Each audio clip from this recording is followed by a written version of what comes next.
Disclaimer: the views and opinions expressed on Nerdy Talk do not reflect those of Anime Herald. Due to strong language, listener discretion is advised. Now let's get this bitch started. Um, Good evening, everybody, and welcome to a special live edition of Nerdy Talk, the only podcast broadcasting to you from the 20xdx. I'm Mike Ferreira. Right now, I'm alone, but I will be joined by Matt Brown and Anthony Simpson shortly thereafter. So, to get things rolling, I guess.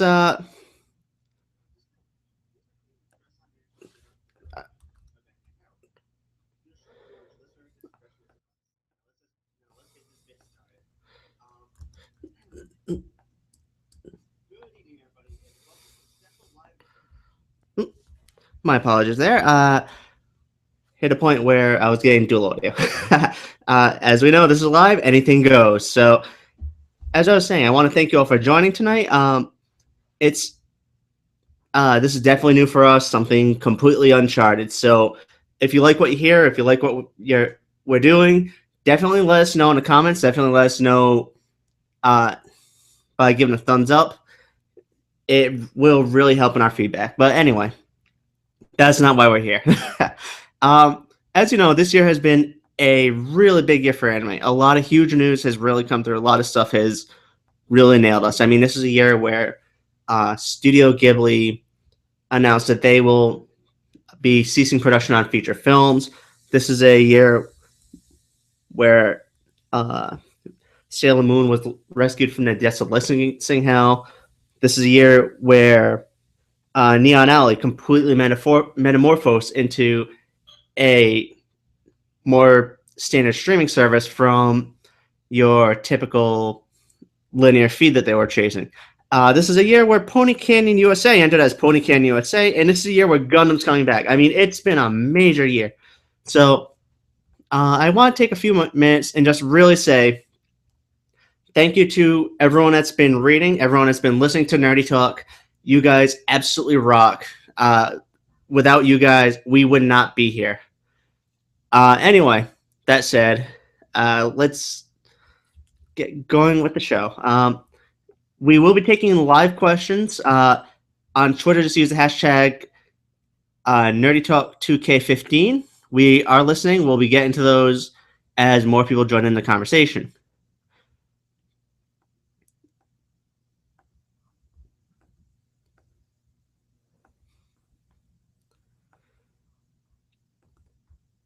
All right. Excuse me. So, wow. The joys of life. Anyway. I'd really just like to take a minute to kind of highlight some of the bigger stuff. In particular, one of the biggest for me was something that happened right in my backyard. This November, I'm not sure if anyone knows this, but Rhode Island Comic Con, Anime Herald is based out of Rhode Island, so this is really big for us. Like, it's basically right in our backyard. We try to cover it every year. This year they kind of really dropped the ball on things. They oversold the event. For the Rhode Island Convention Center, they could hold about 17,000 at max. They completely blew past that, and they were actively selling tickets at the door. Despite this, they had the fire marshal come in, had to really monitor who was coming in, who wasn't, and at the same time, they were basically barring people that paid for tickets from entering the show. It was amazing just to see how much this event was mismanaged through the course of the year. Just because through the event they said nothing, they actually tweeted out that they weren't oversold and kept pushing tickets through parts of Saturday, which was surprising. But anyway, this is something that will likely be included in one of those how not to run a convention lessons, much like the now infamous DashCon. I mean, we don't have the imagery of the ball pit, but it's still something that's incredibly huge. A lot of people were absolutely upset, and they completely just dropped the ball. They are playing a convention next year, but how they'll handle it, that's a tough one to ask. That said, um, we received a lot of stories from that, and there were a lot of people that really kind of helped to bring this thing to life, and it was really kind of amazing just to hear some of the firsthand. We unfortunately couldn't get in for reasons, but it was amazing just the outpouring of firsthand accounts and absolute firsthand information. I do appreciate those that commented, those who told their stories, because it really does say a lot about what really went down on the floor there.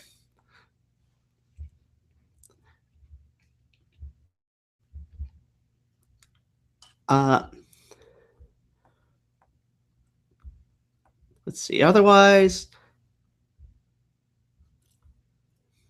let's see. Yeah, this is a year where we had Hatsune Miku being named as an influential character by Time Magazine, which in and of itself says a lot about the brand. It's amazing. It's impressive just because, well, who would have thought that a Vocaloid character would have gone this far, this long, and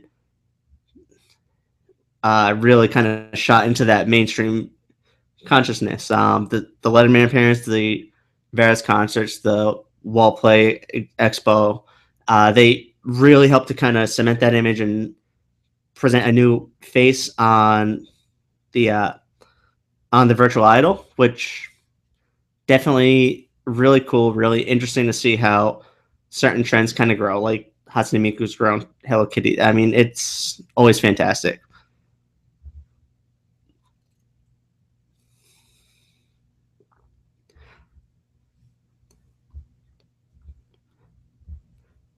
So, excuse me.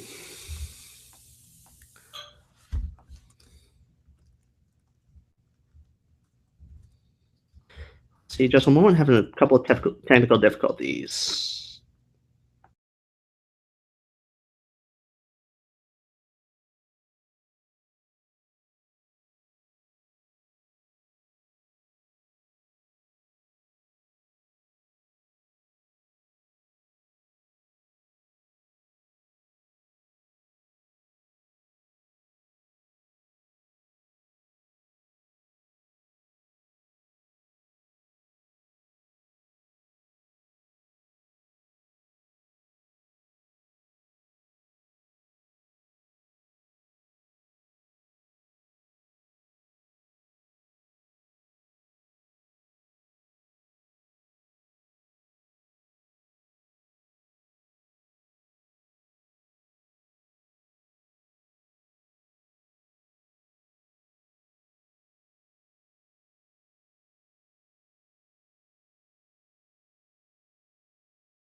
Gallo.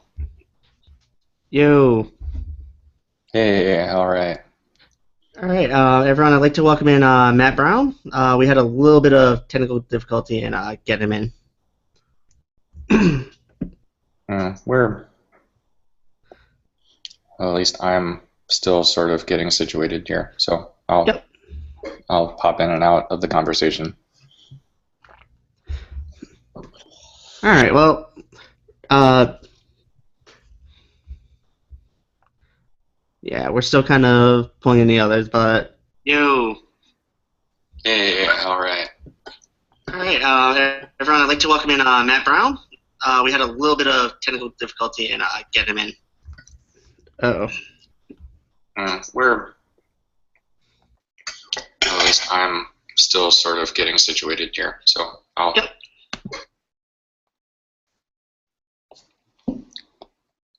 Okay, and turning off the stream monitoring. That was awkward. Yes, it was, but we're live, so shit like this is gonna happen. So doing it live. Yep, to quote Bill O'Reilly. Fuck it, we'll do it live. And welcome into the chat, Anthony. Hey guys. All right, gang's all here.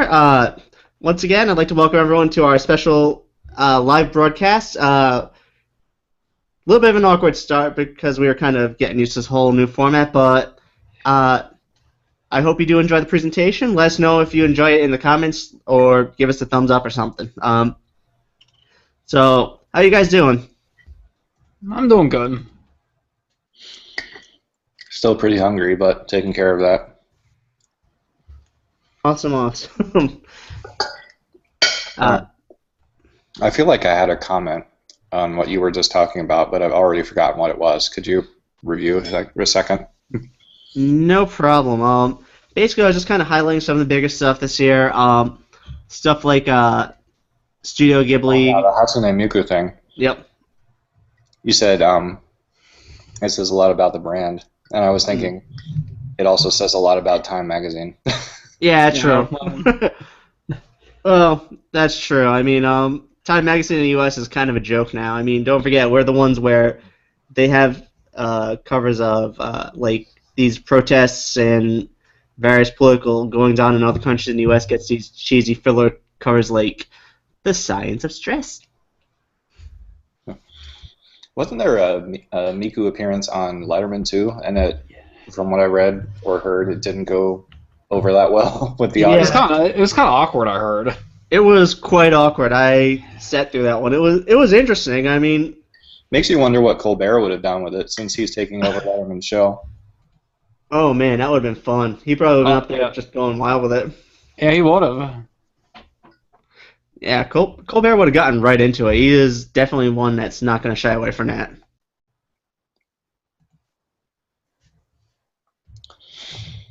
Yeah, well, and David Letterman was always a funny guy. I think Stephen Colbert is, I don't know, I guess you could consider any late-night talk show host a comedian of sorts, but some more than others, and I definitely think Colbert is a full-up comedian. Oh yeah, definitely. I mean, this is a guy who managed to make an empire off of just running with a character, to be honest, which is pretty awesome.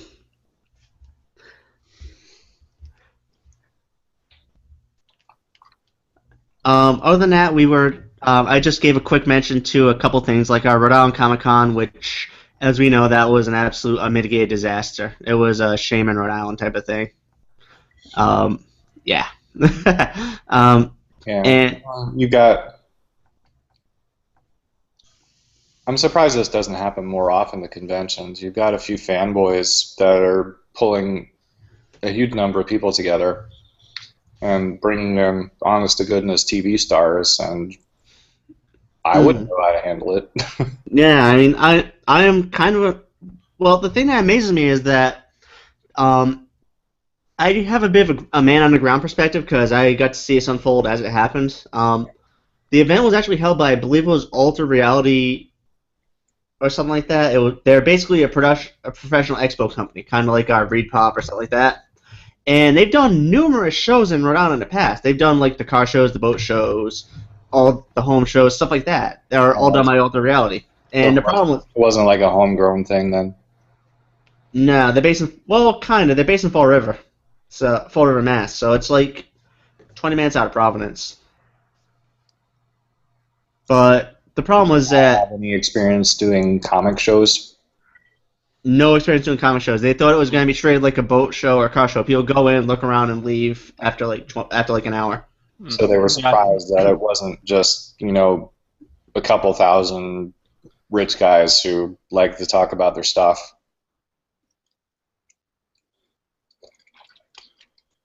Exactly. Or like particularly that like somewhat affluent class that goes in and goes like searching for specific things or certain demographics. It's the geek demographic.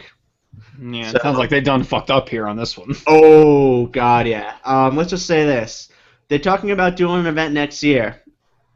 I have my doubts that they're even going to get the permits to do it next year because it was screwed up so badly. They'd have to accommodate all these people. Not only would they have to take over the convention center, which they did, they'd have to take over either a good portion of the Omni Hotel or the Dunkin' Donuts Center. If they take over the Dunkin' Donuts Center, they can't do it during the fall, winter, or early spring because it's a sports arena, and that's where the Providence Bruins, PC, like numerous sports teams. I think PC. I think, yeah, I can't name them all. Like there's so many that perform there that they just take up that entire block of time. I don't really get it though. Like conventions are the easiest thing in the world to book. There's not like airplanes where you can cancel your reservation. Right. I mean, usually when you're dealing with groups of fans, you can just say it's not refundable, and they accept it. Well, in this case, it was non-refundable, but the problem was they had people that were locked outside that paid for tickets that never got into the event. But that's what I mean. Yeah. I feel like something shady went on because there was no way that they didn't know that they would be ridiculously over capacity. Oh yeah, All kinds of people show up at the door, and then you just say, "We're sold out. Sorry."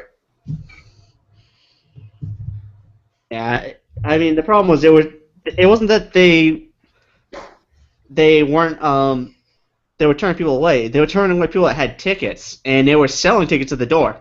Like they were allowing people to go up to the box office that would have higher priority than the people that had the tickets already. That's what the problem again. Yeah, that's fucked up there. They tried to oversell the event, and it backfired on them. And yeah, they shouldn't get a permit next year because they did something shady. Oh yeah, this is something that we had our attorney general even looking into it. It was screwed up. Like during the course of Saturday, they kept tweeting out, "We're not oversold. Come down."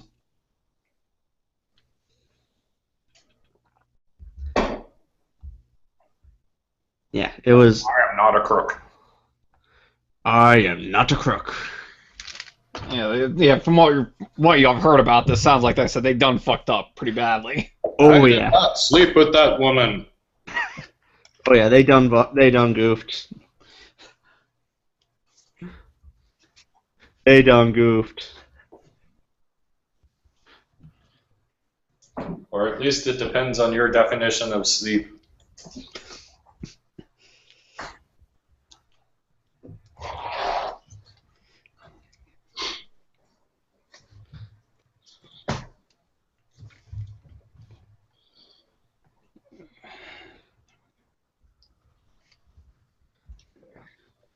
I don't take joy in things like this happening to businesses, but it is a quite common and foreseeable result for any business that gets a little too greedy.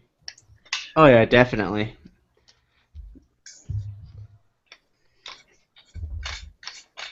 Definitely. It's really a crying shame.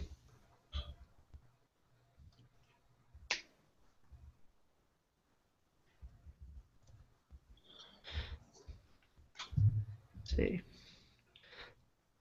In more recent news, how many guys have been following that whole DDoS attack that happened to Crunchyroll yesterday?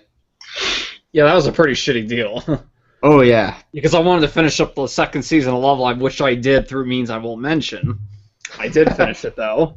Yeah, that was because I'm just like, damn you, I gotta finish Love Live, and then I'm like, well, I still can. Just Yeah. maybe means I'm not proud of. And I did finish it though, the second season, and I have to say that second season is really good. It is. It made me care about them girls a lot more. I got emotionally attached to them, and you know that especially episode 11, which at the end, which I won't mention what happens, and then that Love Live there in episode 12, but that brought me to tears almost. Mm. Yeah, that's a show where I honestly did not expect to fall in love with it, but I really did. It's one of those shows that was just so wonderful, so I can't say precious, but it was a fantastic show. It really was. It was fun. I mean, because I wasn't interested at all in Love Live. Yeah. And I kept seeing on Twitter, people kept posting pictures of one day. I kept seeing something. I'm like, fine, I'm going to watch the damn show. And then I did, and I'm like, wow, I'm glad I gave it a shot, because it ended up being really good. Exactly. I mean, I think I said it in one of our early episodes. God damn it, Sunrise, you got me invested in a show about high school idols. Yeah, and they're rolling in the money now because that second season sound like hotcakes. Oh yeah, and speaking of, the Nisa's re-release of the first season hits next week, doesn't it? Yeah, the second and final printing, at least of that. Yeah. But limited edition. I wonder if they're going to do a regular edition of that. Oh yeah, it's probably gonna come like within 6 months. Easy. Yeah, I'm gonna get that.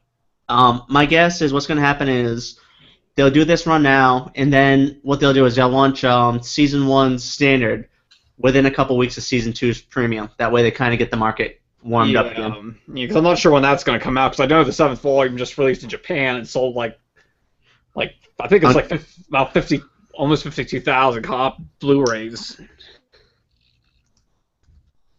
Yeah, it's an ungodly amount. Oh yeah.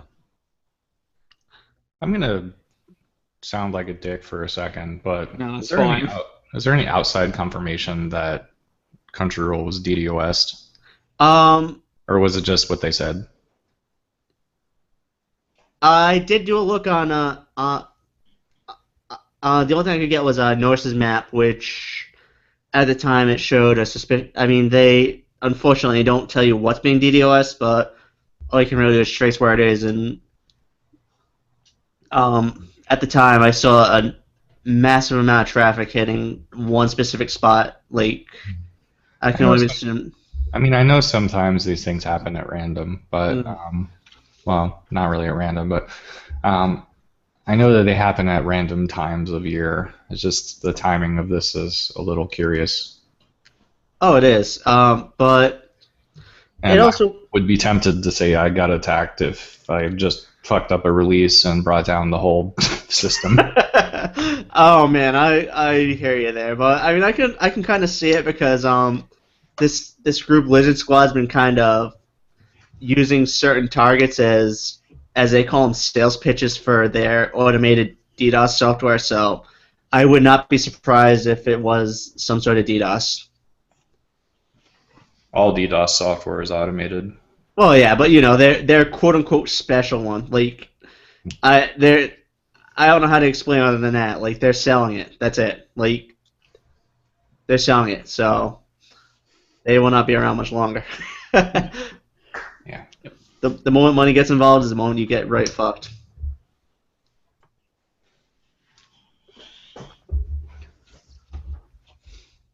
Shit, DDoSs happen all the time by accident. Oh yeah. It's only the intentional ones that make the news. Oh god, yeah. And the other day on NPR, I even heard a so-called security consultant describe the acronym wrong. Like, it's distributed denial of service, right? That's what it's been forever. But yeah, I used a different term, and I'm trying to remember what it was, but it's like, yeah, that's not right. It's like, no.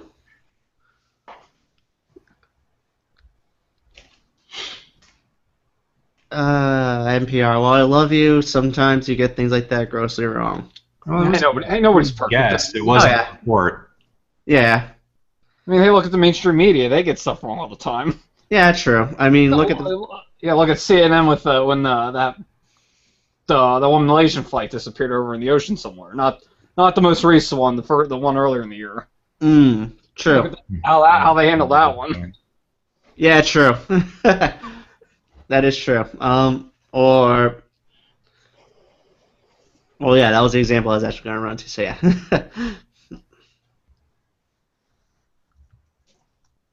Yeah, I should have clarified that this was a guest on a live show on NPR. So it's not unusual to state a fact wrong on the air when you've been called into a show, and it's unfortunate, but it happens.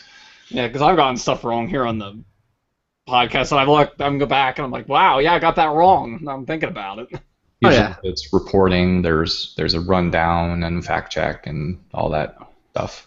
And in a situation like this where we're just kind of going out live, I can understand.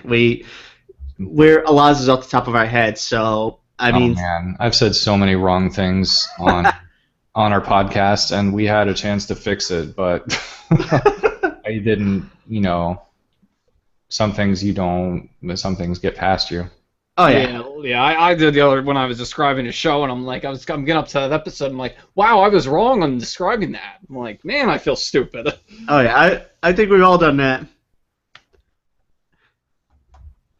All Yeah, right. I heard just some of the ones where I'm trying to list like describe something. I'm like, man, I sound really like bad trying to describe the show. Oh yeah.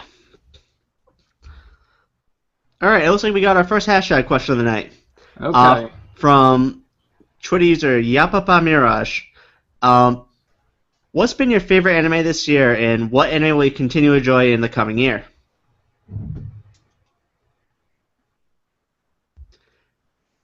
So I think we answered this on our last show. Yeah, I think We all agreed about No Game No Life, although I said that Brock about No Game No Life were my two best shows of the year. And I think we all agree that No Game No Life was like the big one. Yeah, that was great. It really was. I have nothing but nice things to say about that.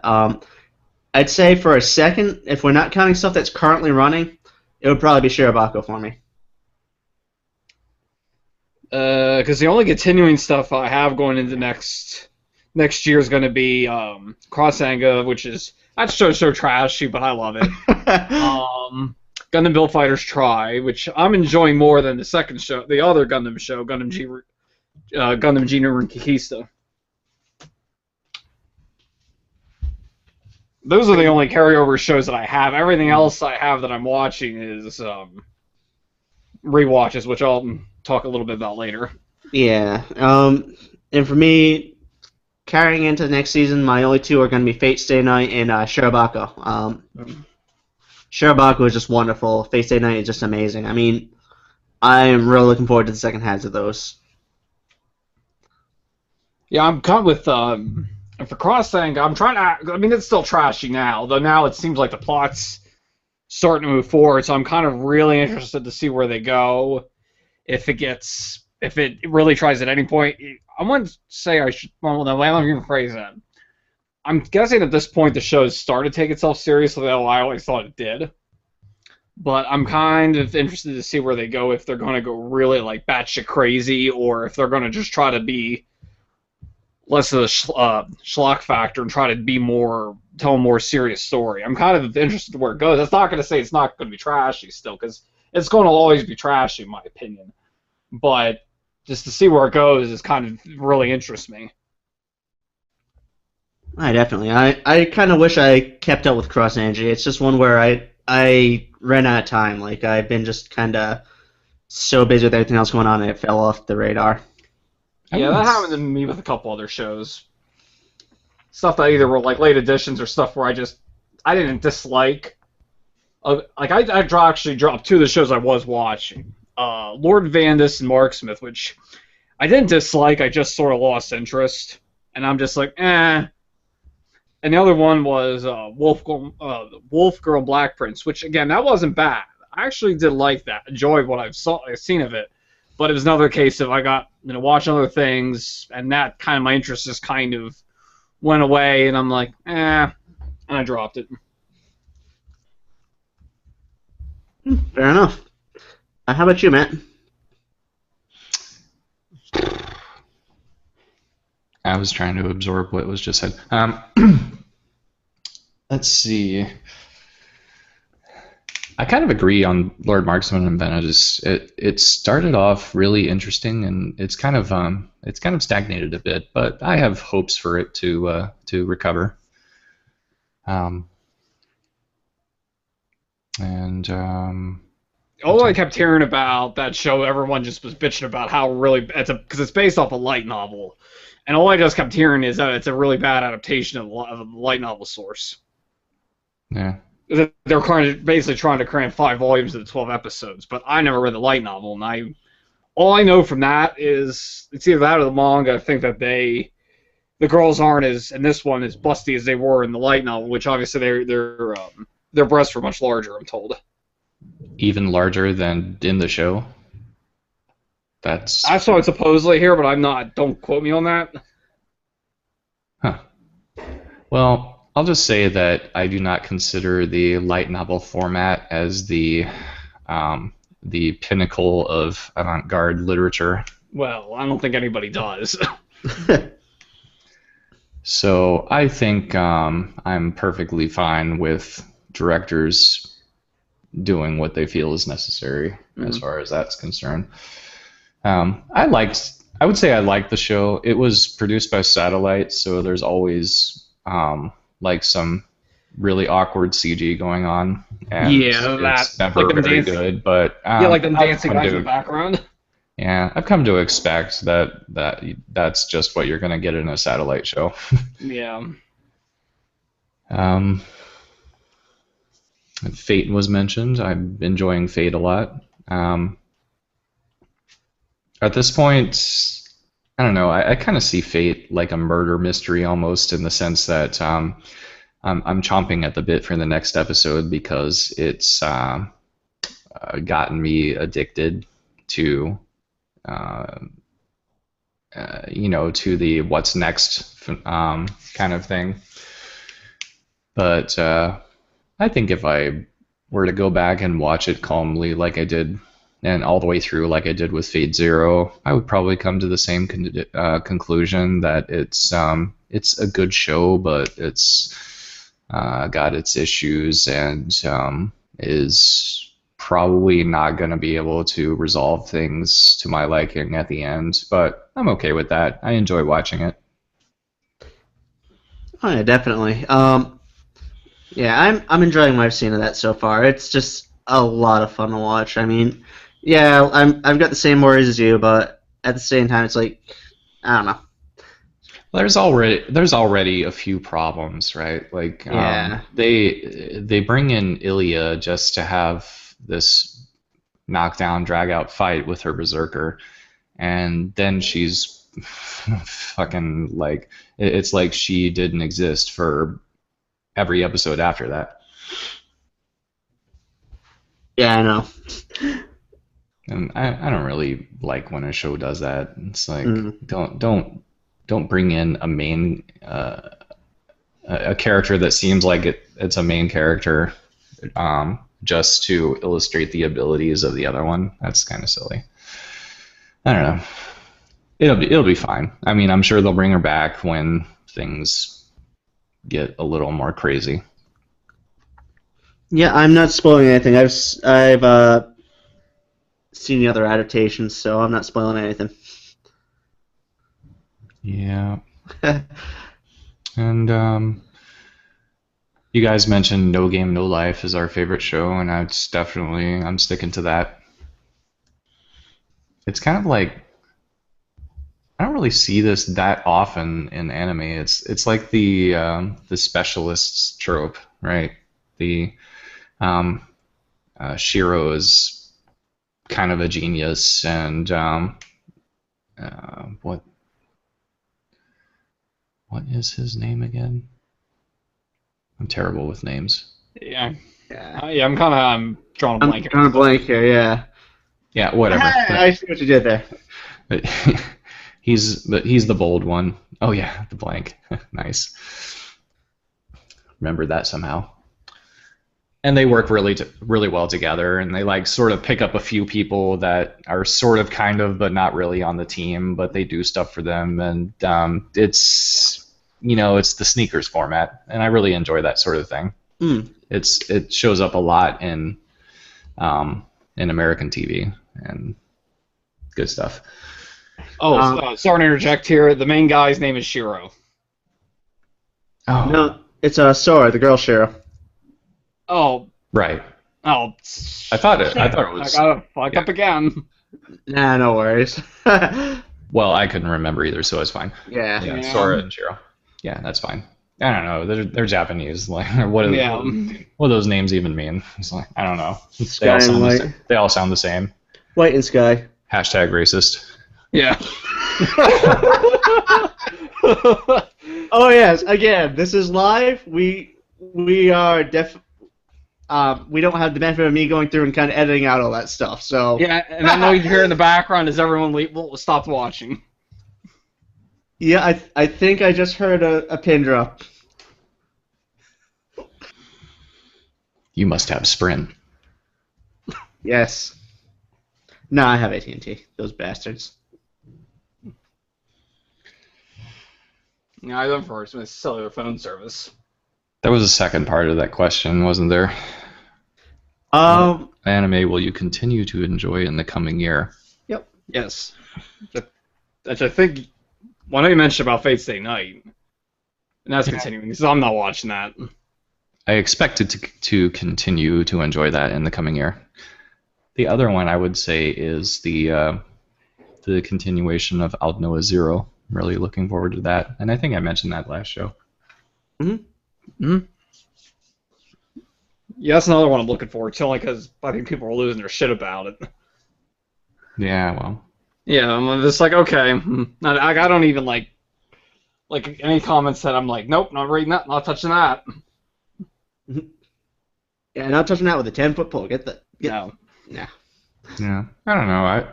I went through that phase, I'll call it, where I was really excited to be, on top of things and in the know and the most current of anybody else on the planet. And I still keep up with things, but I don't really care if I get, if I'm breaking the news, as it were. Some people like to, jump into conversations and spoil things, or indicate that they could spoil things because they know it's going to happen. One of my friends was like this with Game of Thrones because he read the books. It's like, I don't care. I don't read 30-volume fucking fantasy epics. It's never going to happen. So I'm just watching the show, and that's all I care about. Yeah, it's like I don't have the time to read 30-volume fantasy epics, buddy.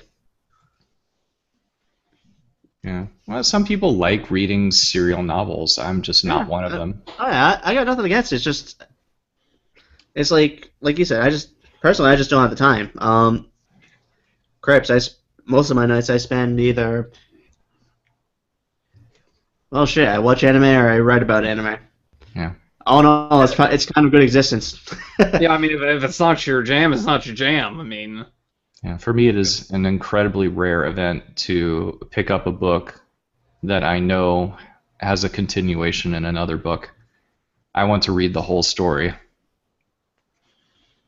Yeah, I listen to a lot of audiobooks, and that's why I don't really get into the ones that are, like, there's a whole bunch of parts to it, because it's just like, if I end up, say, buying a bunch and then I don't like it, then I'm, like, stuck with it. And I'm like, so that's why, like, with you, man, I just, like, have something where it's all done in one book and that's it.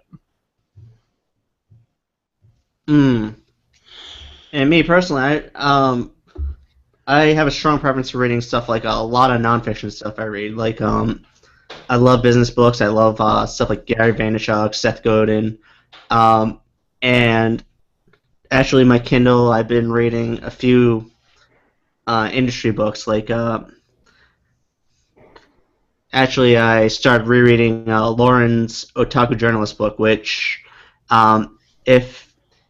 excuse me, if you haven't read it yet, I do recommend. It's a really fun read, and yeah, it's got a lot of great content in it. So for $3, definitely pick it up. Did you, Yeah. Mike? Did you post a link to this anywhere? Yes, I did. It's been Okay. we're advertising on. We're running on Anime Hero, where I've got countless Twitter posts going through, and Facebook. I post up several notifications. Okay. Um, I'm just watching the hashtag, so I didn't know. yeah. So let's see let's see how many. We got one person watching now aside from us, which is probably just one of you guys. Nothing I have open is this, and I'm for some reason ANN All right. forums. All I right. don't know, maybe Cool. I'm just the glutton for punishment. Nah. Can't stay away from that place. Glutton for Punishment would be some of the darker aspects of Reddit. I don't touch Reddit. I like Reddit, but I won't lie. Shit, I would go to Reddit any day over the ANN forums. Yeah, the ANN forums that's, kind of toxic. well, that's a good call. And it's not a knock on ANN. I just hate the software they use. And in general, I'm not a fan of forums anymore. I think I've the kind internet of has moved on. Yeah, they've I liked forums when I was 16. I'm not 16 anymore. I liked them when they mattered. Yeah.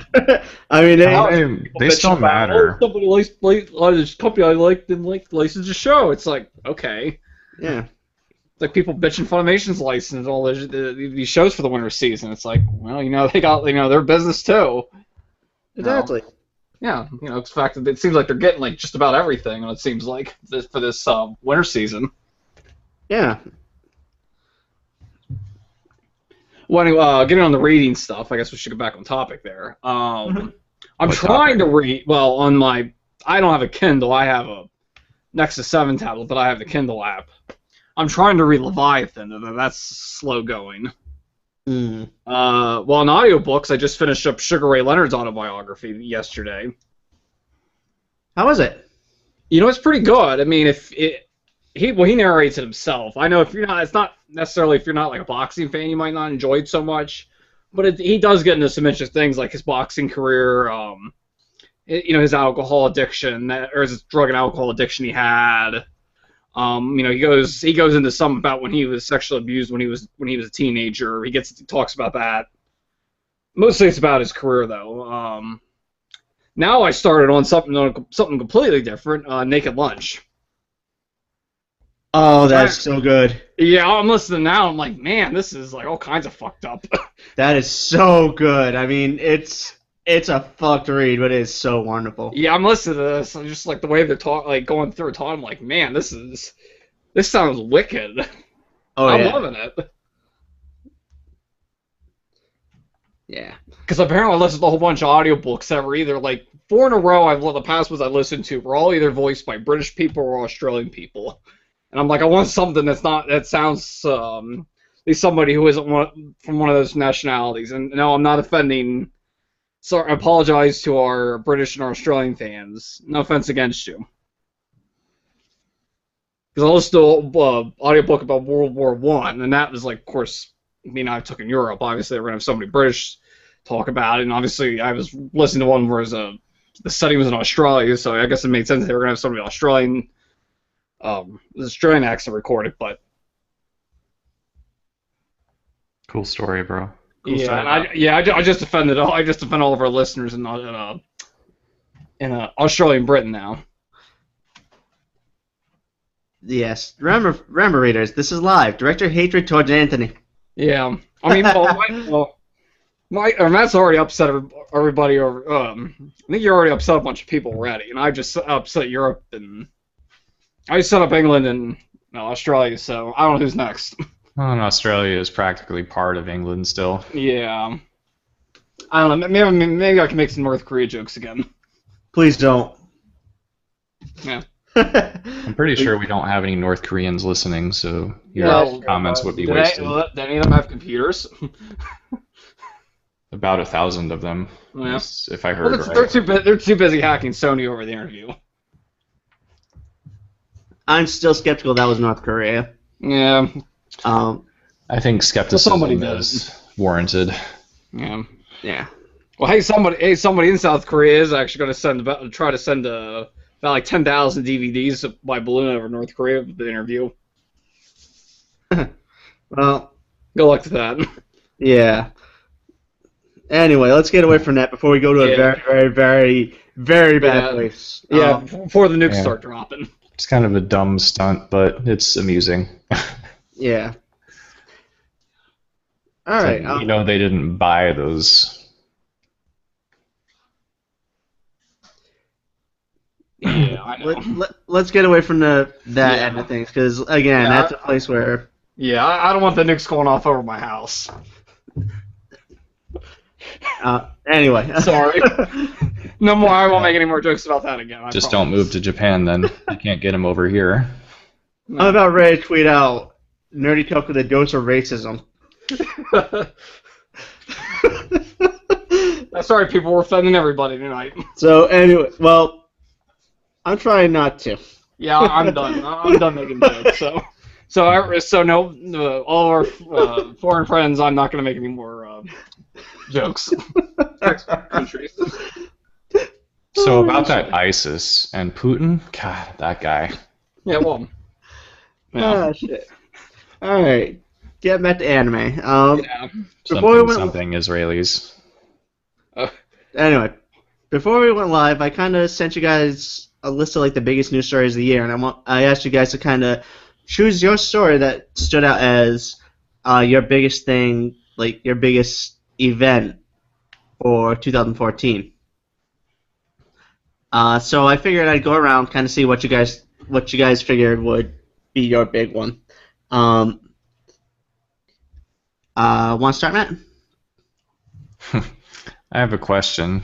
You think Discotheque Adds Yawapeda is one of the biggest stories of the year? No. No, but it's not getting a recent show. Okay. Yeah, I thought it was interesting because Discotheque does old stuff primarily, so... Yeah, well, it's probably a cheap license. Yeah, I mean... And there seems to be a sudden uptick for sports animating again in here in North America. Yeah, that kind of surprised me, considering they tried it with a few shows back in the early 2Ks. Like, you had Princess Nine, you had some Slam Dunk, you had stuff like that, and it just kind of sold like absolute garbage, like hot garbage. They could not give this away. Like, volumes of Princess Nine were even cheaper than retail typically. Like, they were selling for like $20 for 6 episodes, and they still couldn't sell it. Which is a shame, because Princess Nine is fantastic. Never seen it. I mean, I'm going to say something about another group right now, but nerds in the U.S., of which I am mostly one, we're kind of defined by an absolute hatred of sports, aren't we? Yeah, pretty much. Yeah, but I mean, there's people I know who are anime fans who watch sports. Interest in sports, but an active hatred. Well, I'm not. I mean, I consider myself a nerd, but I always liked, playing sports, for fun. I liked doing that. It wasn't and I liked work. I liked it myself. Watching's a whole different thing now. I get bored by most professional sports, but I think we saw like a big upturn because that what's that volleyball one was airing? Can't think of what it is now. Haiku or something. Something that started. Yeah, because doesn't Sentai have that? Yeah, Sentai got Haikyuu. Yeah, because they got that, and then we got Funimation got a bunch of Yeah, they got the second season of Free. They got that wrestling show. Though I think they're more selling on the fan service than the wrestling. To be fair, yeah, we don't watch Free for the swimming. Yeah, true. That's what I said. They're not. I think someone was saying they're not selling it for the swimming. They're selling it for what it is. And then we got that wrestling, going to be the strongest in the world, which they're selling that more for the fan service than the wrestling. Because I did see that show, and it doesn't look very good, but I mean, it is what it is. I'm trying to get that other. And then they tweeted that thing earlier. It was like, "Hey, people, what sports shows do you want to see get less license?" Yeah, I know, and I'd love to see him get Kinnikuman, just because it's so fun. Isn't that which one's that? That is an older show. That's the one about it was originally. I'm trying to think of a way to describe this. Remember those old muscle toys, the little wrestlers that came in garbage cans? No. Before your time? Okay. Probably. All right. Well, back in the day, there was a manga series called Kinnikuman, which is a wrestling show. In the U.S., they got something called Muscle, which was basically those. I know. And yeah, and Okay, I know in the U.S., the anime actually did come here through 4Kids. They released it as Ultimate Muscle, I think it was. Yeah. They toned down the dirty humor, and they kind of sanitized it. It wasn't the same as you figure. But yeah, I'd love to see it brought over uncut. Speaking of random note, Yu-Gi-Oh! Worldwide, it's streaming on Crunchyroll, except for the U.S. and Canada. Yeah, because fuck North America. Yeah, well, that's 4K. That's 4K and Saban's fault. Yeah, well, yeah, and two of them. Yeah, well, maybe someday we'll see it uncut here, but someday, knock on wood here. Well, I was also going to say about sports that most of us tend to, most of us do like sports, tend to like a particular sport, and not sports in general. Mm. And on top of that, I mean, this is the U.S. we're talking about.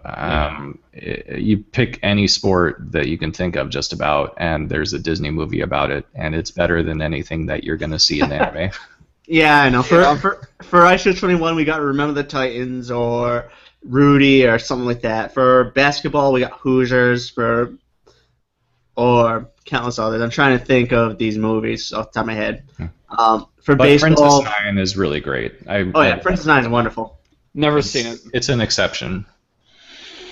Yeah, it's an exception. It's wonderful. I recommend it. And actually, I still need to find someone that will review that. The only baseball show I've actually watched, at least in entirety, is Taisho Baseball Girls. I never actually saw that. How was it? It's pretty good. I mean, baseball's part of it, but that's not the whole thing. And So it's K-On! Does baseball? No, what's one of the big things is that the girls in there, some of them, at least if I remember correctly, are pretty strong for the time period. Because it's set in the 20s. They're pretty strong about we're just as good as the boys are. We're not. Well, you're not. It's not. Oh, you're just better. No, boys are better than us. We're just as good as you guys are. And it's been a while since I've seen it, but I enjoyed it. I'll have to check it out sometime. I'll have to track down a copy because I'm sure it's long out of print. No, Sentai still has it. Oh, really? Okay. No, yeah. I'll grab it at Anime Boston. I'll probably grab it at Anime Boston this year. Yeah, here. I would say my top story of the year is Pony Canyon enters the U.S. anime market. No, yeah, just kidding. Yeah, I'm gonna enter here. Taisha Baseball Girls. Yeah, the blue. Sentai put a Blu-ray out earlier this year, back in January. Oh, my mistake then. I'll definitely have to check it out. Well, already out of print. Got it.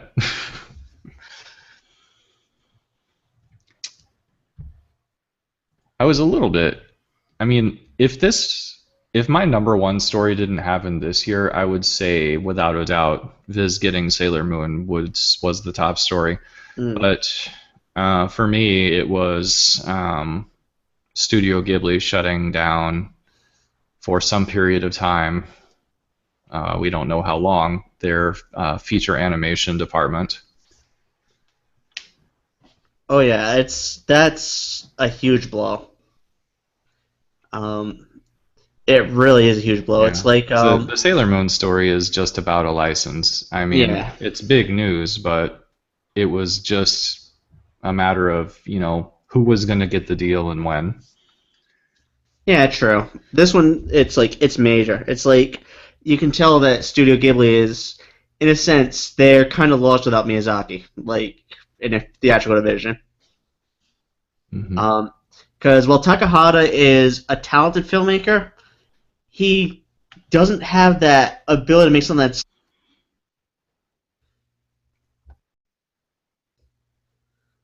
something that makes money. Yeah, commercially viable is the thing I was thinking of. I just had a brain fart. Yeah, I mean, well, he has stuff like, Well, I mean, Takahata's always catered to an older audience, and I think, yeah, he was fairly old when they put the studio together. yeah, he was. He's pretty old now. I mean, he was pretty old then. I Yeah. mean, I mean, look at Omoide Poro Poro. It's about like I think she's a mid to late 30s or even early 40s year old woman. That is not the typical anime story. no, not at all. Of course, neither is say My Neighbors the Yamadas. Yeah, it's really well, the whole family is funny, but yeah, a family. I mean, we have plenty of those comedies here in the U.S. too, but you don't really see that much in anime either. It's like um, a lot of your anime protagonists, it's like they don't have parents at all. You never meet them. Yeah, exactly. And something about the whole family like that is it's a lot of fun to watch. Hmm. I think that's probably the most accessible thing that Takahata directed. But it's still more like you're laughing at the parents and the grandmother than the kids, even though the kids are occasionally funny. Absolutely. And it also doesn't have the same sense of whimsy that people expect from the studio. His stuff is a lot more either artistically bent, like Tale of Princess Kaguya, or grounded in reality, like Grave of the Fireflies, which I do not recommend people watch more than once. Yeah, I mean, I can attest. I've watched 4 times. I can attest. I mean, Anthony has my utmost respect for sitting through it 4 times in pretty much rapid succession. Well, Justice Vegas watched a bunch too when he Yeah. worked at CPM. He's like, now I just laugh. He's like, now I just laugh at this line. And those were the days Yeah. You know? when the likes of CPM could get a Ghibli movie. Yeah. Yeah, I mean that. Well, don't forget, CPM also got they were like this like They released Castle of Castle of Cagliostro too, right? No, that was manga. Oh, that's right. Um, they were like always a C tier company, but they used to get these gems, like these really big tells out of nowhere. Like they got Slayers, they got which was pretty much one of the big tells of the early '90s. They got Lotus War, they got Yeah, Lotus War is the biggest one, or mm, at least the best show that I remember watching that they released. Yeah, that's another one I haven't seen. yeah. They had Utena. They ran into licensing trouble at first, but they did get They did get Utena. From what I understand, Lotus was the director's um, books and dice D&D obsession put into anime. Pretty much. If you're interested in that sort of thing or you like it, then you probably like the show. If I remember correctly, too, the creator of Lotus went on to write Final Fantasy XII, which is one of your favorite games, isn't it, Matt? It's definitely my favorite post 6 Final Fantasy. So it only took them 6 games to do a really good game again. Yeah, and then they kind of Yeah, botched it with 12, 13. 12 is, well, and I like the mechanics of 12 too. It's a very good all-around game. I don't want to get too much into games, but I will say yes, I definitely loved that game. Yeah. I've tried to get into it. I keep trying every year I pull it out, but it's just one where I never get too far in it. It's a little bit hard on you early on. It gets once resources become more readily available to you, then the game moves more smoothly. Ah, gotcha.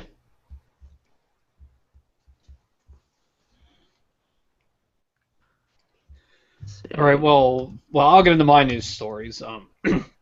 So I'm not a huge big Studio Ghibli fan, so that wasn't my big one.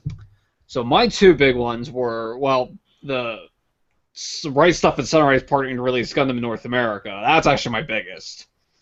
And the other one is, well, every time I say this company's name, I get a smile on my face. Pony Can USA coming into existence. It's a shame that they open up with Denki Guy. Hey, nobody's perfect, so. Yeah, I know. Not all shows can be winners. I'm gonna be honest. I'm also the odd man out there. I'm probably one of like 3 people that outright hates it. It's gotten a lot of praise. Well, I couldn't stand it. It is fair to say that if they had only released Yuki Yuna and not brought Denki Guy over, then their position might be better now. Well, hey, if it's not your jam, it's not your jam. Yeah. Well, to talk about why Gundam was big to me. So, many, many years ago, when I was a young lad, or teenager specifically, when I was about the Christmas of 2001, my parents had gotten me a PS2 for Christmas. And I told this story before, so I'm going to repeat it again for our live call listeners. I got a bunch of money from relatives for Christmas, so I had them when brick and mortar stores used to have anime, which was, I know, like millennia ago, it seems. We used to have a place called Media Play over in Harrisburg. So I told my parents, hey, can you guys take me over there that Saturday afterwards? So they did. And I bought the first 5 volumes of the original Gundam series. And now like I've mentioned before, I still have all those DVDs that I bought, all the original Gundam ones that I bought back in the early 2000s. Was those the ones that were only dubbed? Yes. Yeah. I have all 10 of them, and then they eventually did put out basically 2 sets that had the Japanese track on them. But they put that out towards the later, I think sometime before Bandai closed shop. Now, of course, when Bandai Entertainment closed shop, I was sad because the big things was, what's going to happen to the Gundam franchise? Because, now, they're not going to make any more DVDs. And the rest of that stuff's always going to be in limbo. So the fact that now it's coming back next year, but we still don't know what type of format we're going to get. My prediction is for some stuff that probably is Blu-rays, we'll probably get Blu-ray sets of it, and stuff that doesn't, we'll probably just get DVD sets. But are they going to be something akin to, say, like an AOA release, where it's a bunch of it, but it's going to be a higher price? We really don't know that yet. Because obviously we know the original series is the first series, and Turn of Gundam is going to be the first ones released. But how they're going to be released, I don't know. That we still don't know yet. Well, I'm pretty confident that it's not going to be AOA because no one's going to pay $60 for 5 episodes of Gundam. You might be surprised. Yeah, I know. I'm saying that now. I'm one of them.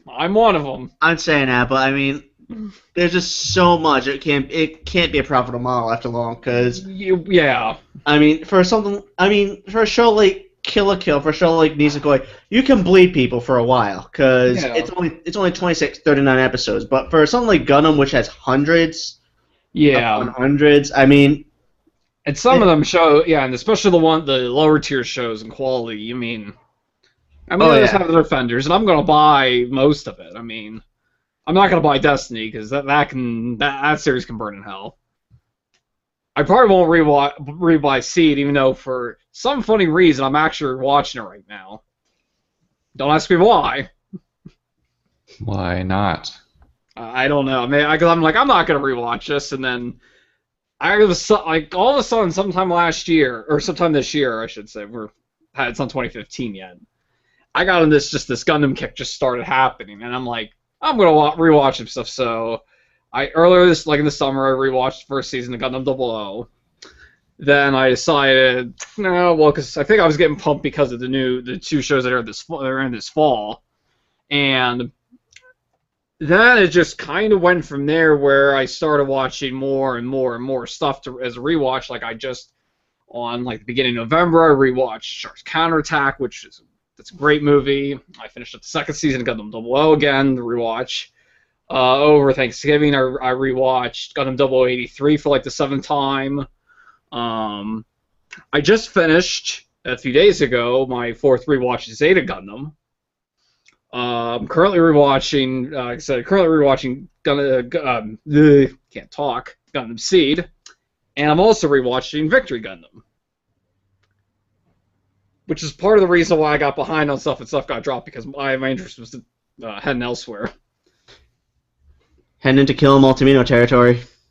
Yeah, I don't, like I said, I'm kind of curious to how we will see it. I mean, maybe for some of the OVAs I could see that, doing sort of the kill, some of the AOA style releases, because again they're short, like Gundam Double 80. That's only 6 episodes. You could do a higher, you could do one release, have it like say $70, premium package it and whatnot, and that would work.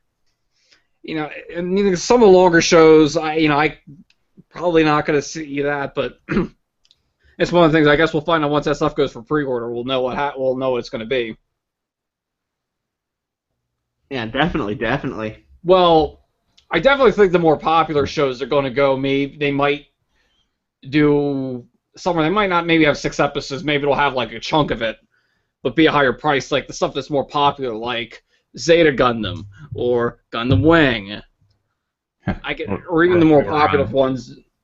Excuse me. If we were on the Aniplex scale, then those 6 0080 episodes would be about $250. Well, but they release them just one at a time. Exactly. It'd be like Bandai Visual did in some cases. No, what they do is they'd sell that special limited edition quote unquote import box for $200 more than the Japanese retail. Yeah. Then a year later, release the singles as single episodes or 2 episodes for $50 each, saying, see how reasonable we are. Now, to be fair, something like that, I would pay for that. In that format, I probably would pay for that. Yeah, I mean, I would do it for every show. Right, but I mean, for something like that, like if you're gonna for the imports, I just find it crazy. Like, I mean, I know it sells, I know it's profitable, but at the same time, it's just I can't get behind the model, personally. Like, well, I mean, their model, they're not doing it for all the shows, so I think that for AOAs it's smart, and they do know what they're doing, even though I sometimes bitch about the price. Yeah, I like their stuff price to be cheaper, but I like a lot of other stuff to be cheaper, like prices of meat or petrol prices, which there seem to be dropping. But Mike brought up Fate because it really seeed like they were trying to pull a fast one on fans. Yeah, well, I'm not in that franchise, so. Well, the reason for Fate is because, as of right now, I think if I remember correctly, the import set they're selling in the U.S., which the only difference from the Japanese release is a translated booklet, is it's about $400.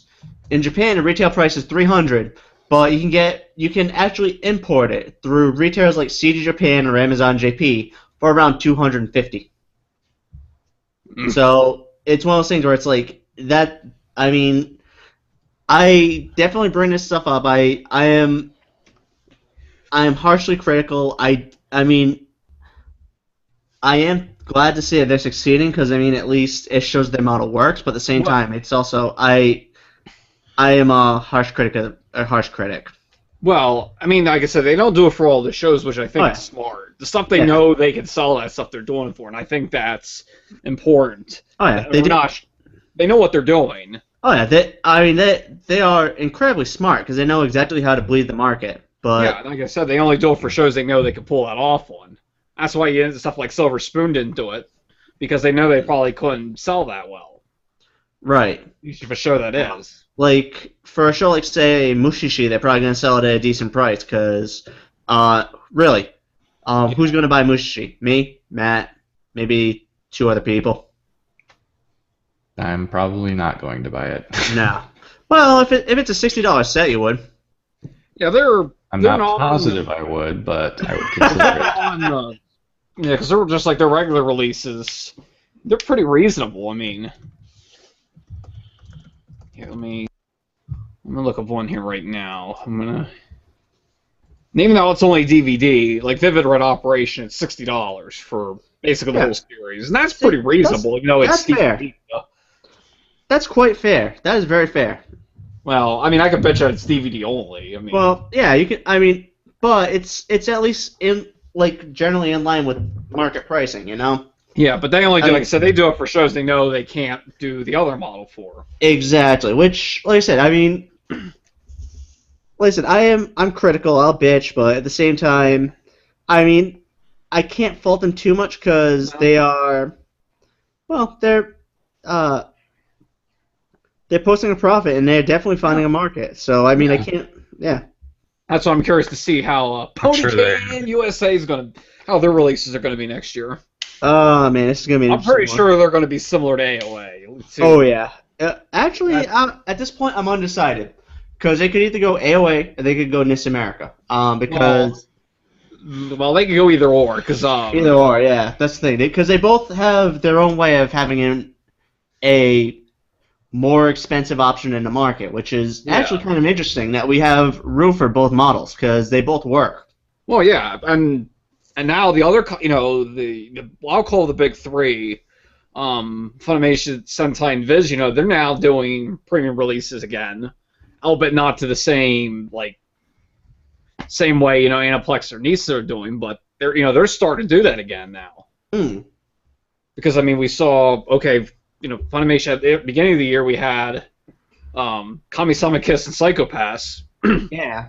and then both halves Attack on Titan got premium releases. Hmm. I mean, And then Cowboy Bebop got not one but two premium releases.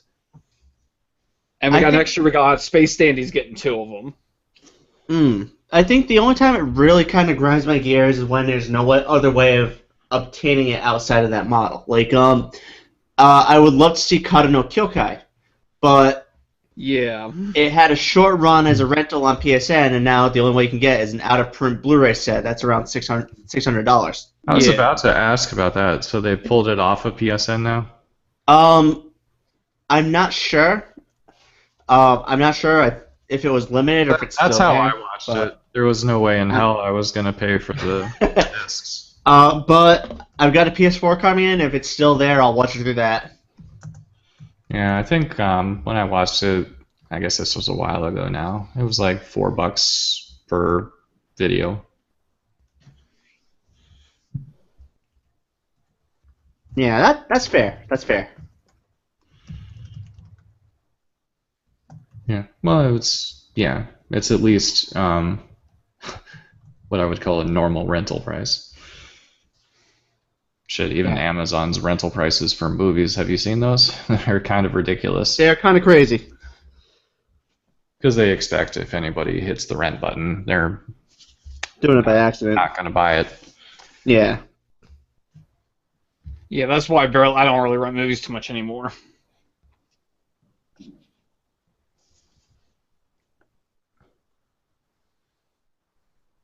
Yeah, I guess I was glad. I was glad I was able to watch Kara no Kyokai, but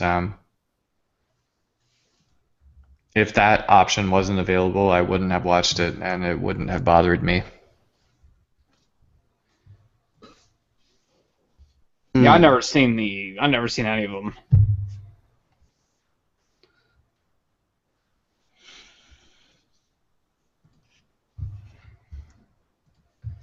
But anyways, getting back to the or the special releases, Sentai just jumped in this year too with High School of the Dead. They were supposed to have also with Love, Chunibyo and Other Delusions, but that got pushed back to next year. Yeah, which... And then Viz got, well, yeah, and I seen the extras that come with that. Which I'm one? gonna do this. Which one? For a Chunibyo. Yeah, that was an impressive stat. Yeah. I've been kind of tempted because I really enjoyed that show. Oh, that first season was great. That first season was wonderful. It's a shame they never made a second. Yeah. Yeah, talk about unnecessary sequels. Yeah. It bugs me when they don't translate the name like that. Well, I think the translated title's even something crazier because it's something like something about my delusions and I still love her or something. Let's see. Much sense. Oh, but anyways, now Viz also got onto it with they had some special editions with some shows like Blood Lad, which I never seen, Gargantua and the Virtuous Planet, which I do recommend people check out. And then the Ranma 1 half sets and their Sailor Moon set, which I I feel so bad. I have to catch up on Ranma. Yeah, I haven't. I'm bought any of those. I am too behind. I don't know what it means to be behind. Well, Ranma aired years and years and years ago. it's not behind. More that I want to get them before they go out of print. Oh, you're behind on collecting them. I gotcha. Because I already have the show on DVD, but I want to get the Blu-ray copies because the DVD looks like butt run through a potato filter. I'm not saying that to knock the release. I'm just saying it because it's. I mean, they had to work with what they had at the time, and if I remember correctly, the old Ranma TV masters were just grainy and dingy, and it couldn't be helped. They really, really cleaned them up for the new release. There we go, and I got that title for you, Anthony. Yeah. Even with 8th grader syndrome, I want to be in love. Yeah, that's probably better they went with this title than the other one, because they've been just like, what the hell's this? What does this mean? Is that what the literal translation of Chunibyo is? 8th grade syndrome, yeah, because it's... Because they talk about that in the Eno Battle show. Eno Battle, yeah. That's become sort of a term now you hear a lot more often. It's kind of like a social phenomenon because it's those people clinging on to the last of their individuality for as long as they can. It just manifests in weird ways. It kind of sounds like a derogatory term. Oh, it is definitely a derogatory term. It is definitely. It's like calling someone an otaku. You just don't do that.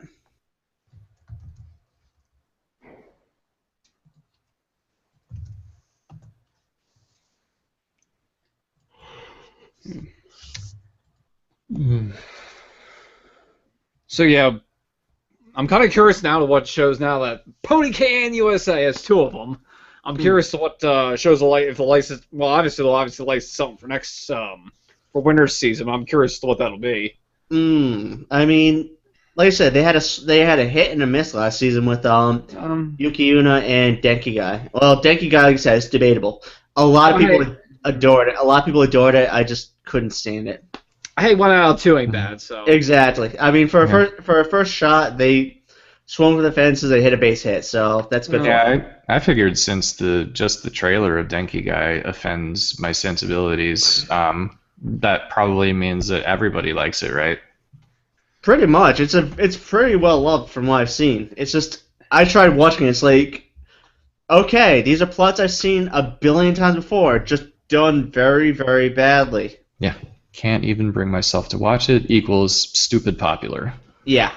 Yeah, I haven't seen it myself. Like I said, Neither have I. I've seen 2 episodes, and the plots I saw were just stuff that I've seen a billion times before.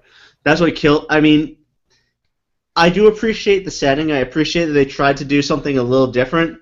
I just wish they were a little more subtle with some of their stuff. Like, there are points where it's literally just beating you in the face saying, you should be laughing at this. This should be funny to you. And it just fell flat for me.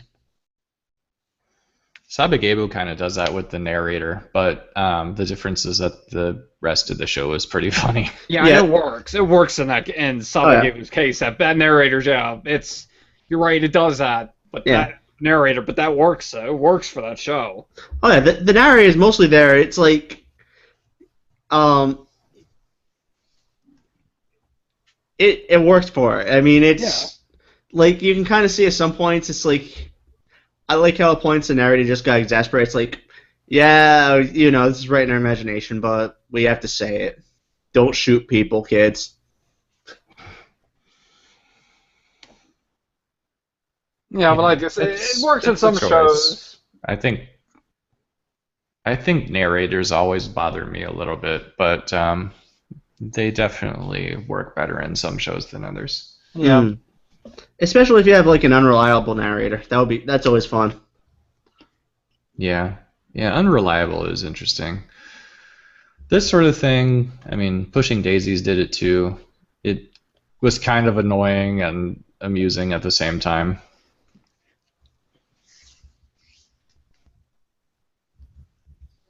Definitely. I wanted to talk for a minute about the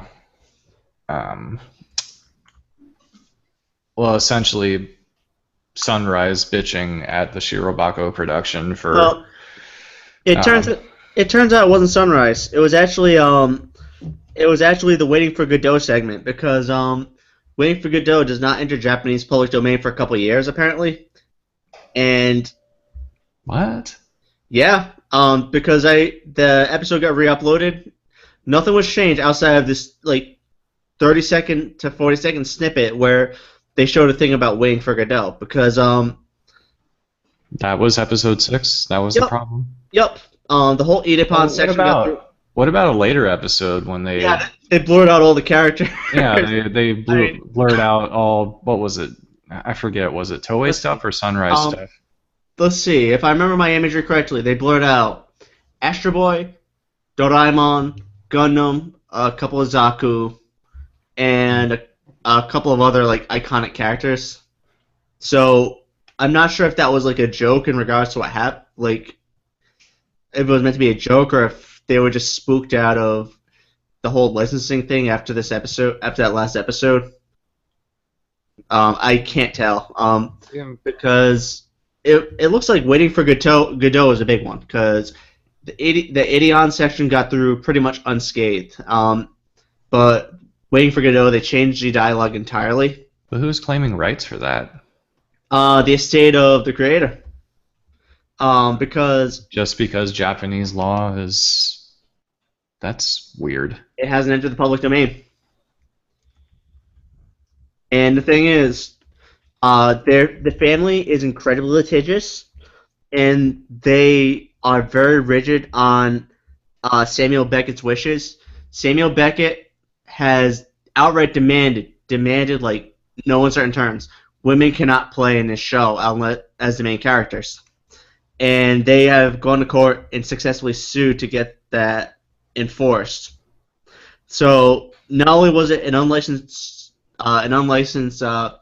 micro performance of Waiting for Godot, but it was also a performance by women, which was probably being known as a tongue-in-cheek thing. But anyway, they took it so horribly, and they probably took it like I can't say how they did, but they definitely didn't like enough to take action. Hmm. You remind me now never to watch that play if somebody's ever doing it. Okay, it's a shame. It really is, because I always find it a little bit unusual when people haven't been assigned that in school. It's pretty common. I don't think I never heard about it just until Yeah. this news broke Yeah. out. Samuel It's a pop- Beckett was. It's a popular play for English teachers because it's not very long. Yeah, it's very short. Yeah, I don't And- think I ever did that one. Samuel Beckett was a very strange man. Sounds like it. He was a very influential writer, but the thing is, he was very, very strange. Like, he had very weird views on women, in Yeah. particular. Well, obviously it sounds like he does. I mean, very disturbing views on women, I should say. Yeah. Which is, yeah. The censoring of those other characters you mentioned, I've never seen this show. I'm guessing that it's probably some of column A that they were probably are scared, and some of it's column B that they were just making parody of it. Oh, yeah. Or not parody of it. They just because I've seen other ones do it. Like Lucky Star did this one where they the anime where the dad and the main girl Kagome or whatever her name is. Like no, that's not. I can't remember the main girl's name now. I'm blanking out. Well, anyways, the main dad's talking about Gundam stuff, and you see what they're talking about. You know what they are because they show like the picture of it, but they have it like blurred out, like blurred. Yeah. That is Konocha, by the way. Yeah, it's been so long since I've seen Lucky Star. I'm just kind of like I've seen so many shows that names just all kind of like if I haven't seen it enough, I'll forget, and then other stuff just because it's like I've seen so much, it's all just like one big mass in my head.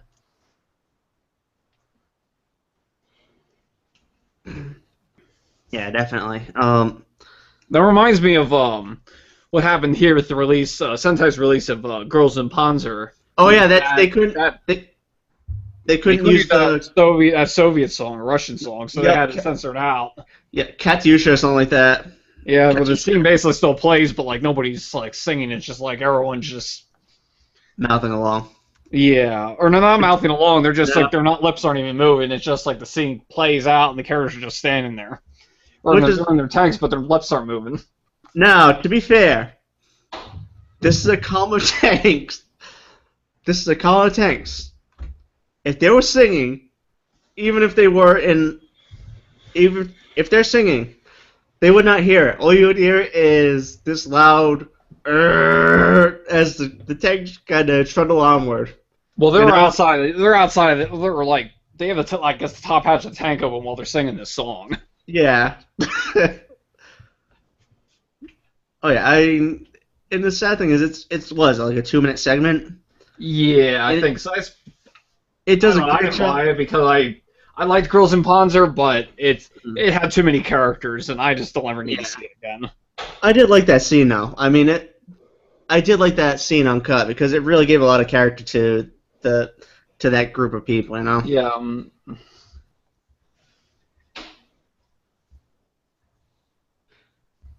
Alright, and I guess I should jump over to my big deal news story. Mine would have been Studio Ghibli because that is huge. But because that was already mentioned, I'm going to just jump over to like my second, which was Animation finally giving up in the U.S. market. For many, Animation was kind of just that place that had a store that no one really bought from because they either bought from Amazon or Tursi. But back in the early days, it was like they were pretty much the source for anime for a lot of people. Like back in the VHS days, when your local Suncoast or your local FYE wasn't guaranteed to have the volumes you needed of the titles that you wanted, you had to go through either them or some like hunt down every comic book shop in a 30-mile radius to hopefully find it. And it really is a shame to see them go. I mean, yeah, they've outlived their time, and they switched over to their Rent Anime service, which is good for them. But even then, I'm not sure how long that's going to last. But anyway, it was just one of those end of an era things that really hit me hard earlier this year. That was September, I think, which was big. Like, yeah, that was a major thing for me. I never bought from him, so I mean, I can see where you're coming from with the impact, but having never bought from him, it didn't really. Yeah, it's like I said, for a lot of people, it's probably like, oh, they're gone. I was one there, like, I was an addict there. I got a lot of my early sets, like the Maze VHS sets. I ended up getting from them. Back when you could not get them in stores because they were just. Well, back then anime couldn't be had in a like your average retailer, and most people weren't going to be ordering Maze because, well, it's fucking Maze. I'm not gonna lie, it's fucking Maze. I've never seen Maze. I really enjoyed it. It was a Satoru Akahori series. Basically, a lot of people liken it to a more perverted version of Slayers, which is kind of inaccurate, but it is a good fantasy show, very lighthearted. It goes out, tells a decent story, has a lot of likable characters. Plus, it's got the best ending ever. The best ending sequence ever. Well, for me, when I still bought anime mostly brick and mortar, which was most of the time until I got a check card. For me, it was Suncoast because that's where I bought most of my anime. And when Suncoast went out of business, or mostly went out of business, I should say, that devastated me because that's where I bought a lot of my anime early on. I bought.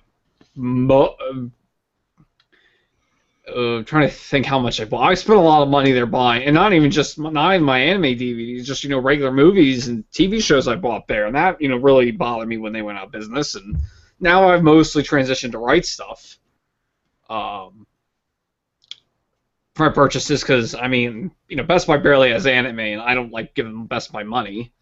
Walmart has maybe on random, you might see something random at Walmart. Like, I was there today at one of them, and they had the Sailor Moon DVDs, they had Cowboy Bebop DVDs, and they had one of the Naruto movies.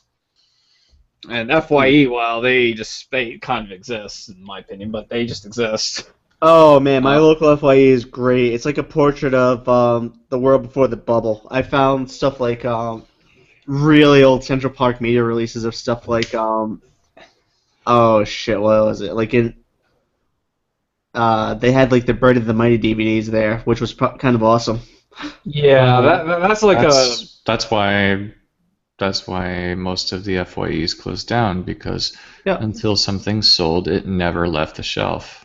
Exactly. Well, they also don't discount anything. It was always retail or bust. Yeah. Well, sometimes they did put stuff on sale. Like, I mostly just stopped buying from them because I did get a few titles used. Like, I got the Rama 1/2 OVAs for like $15 there at the time when this was a few years ago. When I think the best you can get off like Amazon, like Marketplace, was like 80 plus dollars.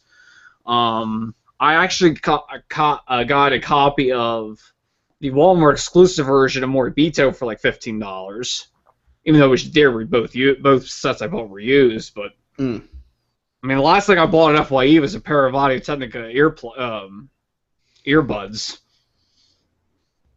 which I actually end up enjoying. I actually still have to say I do enjoy using them. Oh yeah, Audio Technica.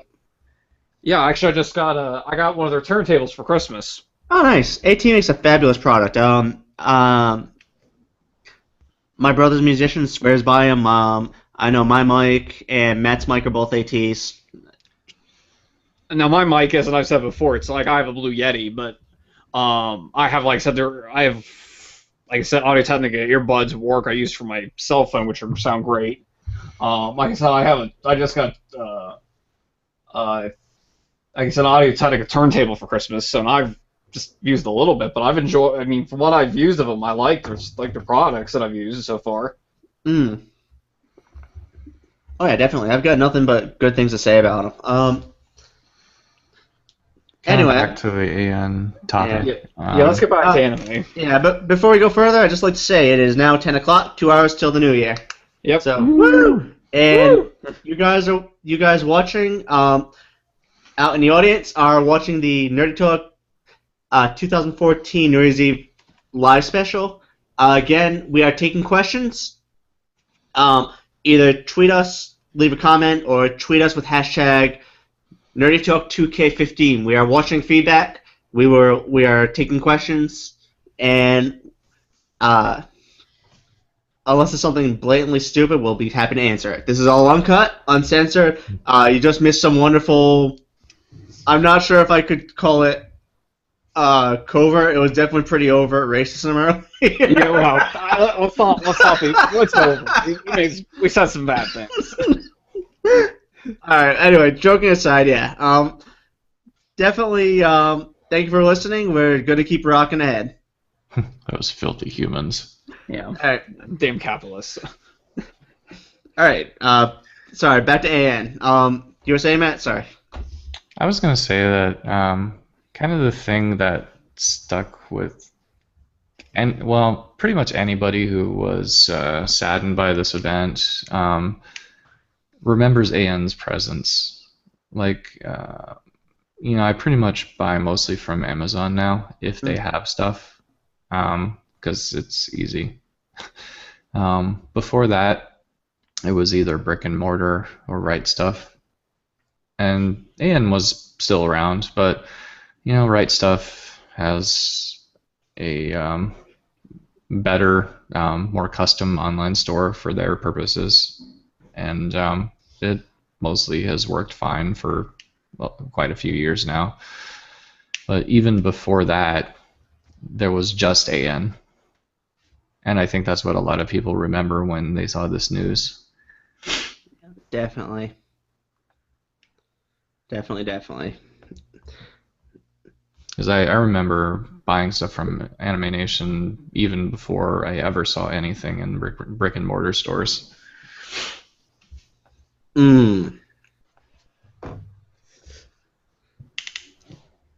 That said, I didn't buy a whole lot of stuff from Anime Nation because they tended to, well, they were similar to FYE. I'll just put it that way.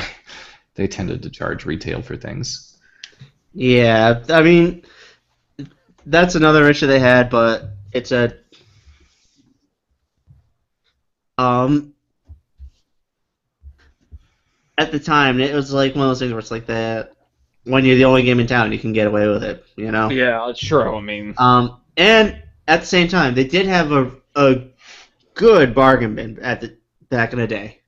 Back in the VHS days, you could easily spend $20 to leave with like 15 tapes if you played your cards right. But yeah, definitely.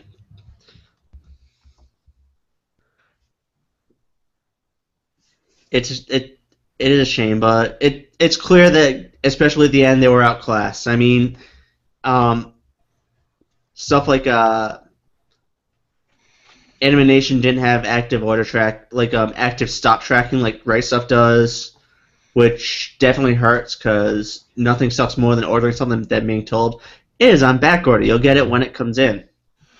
Yeah, I don't know. It's like they never wanted to put that much time or money into their store. Mm. I know they had a custom store for a while, but wound up reverting back to a Yahoo shop. Yeah, and on top of that, it's like even when they tried getting into the licensing game, the stuff they grabbed was incredibly risky. No pun intended, by the way. Yeah. Because they let off. Sure wasn't safety. No. Well, the problem was they let off with a risky safety, which was, by all rights, it was a proto-Moe series. I mean, this is a show that, it was one of those beginnings of the genre type, like beginnings of the subgenre type of thing, and it was a bit ahead of the curve, to be honest. The release was great. It's fun. What's funny is it's more like current Moe that we've been seeing recently, in the sense that it actually has a personality and is funny. Exactly. That's why I said it's a proto-Moe series, in the sense that. So we've come full circle, I guess. Yeah. yeah. Okay, shit's going down with one of you guys. It's not me. I'm in the basement. Where I'm at. That's me. There's some. Who'd you kill? Nobody yet. Cop showed up. Okay. Yeah. What was it? Oh yeah. There's not a lot of traffic on my road, so that happens sometimes. They choose this way to get to other places. Fair enough. That makes sense. All right, getting back to that. The thing with risky safety in particular, it's like if they made that their second show, if they let off with Miami Guns, I think they would have been in a much better position because Miami Guns was more of a mainstream comedy. Great sense of humor, great characters, and a really accessible concept while being completely off the wall. But it was kind of like sandwiched between Risky Safety and Hade plus Goo, which was completely fucked up in some ways. Which I not only that, but it hit the stores like in the middle of like this really busy release calendar. It was actually kind of funny the way it hit.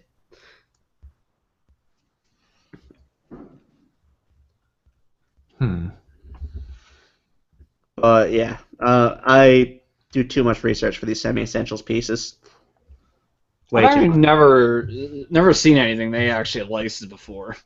Check out Miami Guns. I really enjoyed it. Well, I only remember those two shows. Did they have anything more? they had Risky Safety, Miami Guns, and Hade plus Goo. Then it kind of folded. Oh yeah, Harigu. Yeah. I used to work with. I think remember him bringing that in one day to work. Yeah. I can't say I enjoyed all of Miami Guns because I could never get a hold of Volume 4 because they only made like 50 of them. It sold like absolute crap, so it's impossible to get Volume 4, which kills me.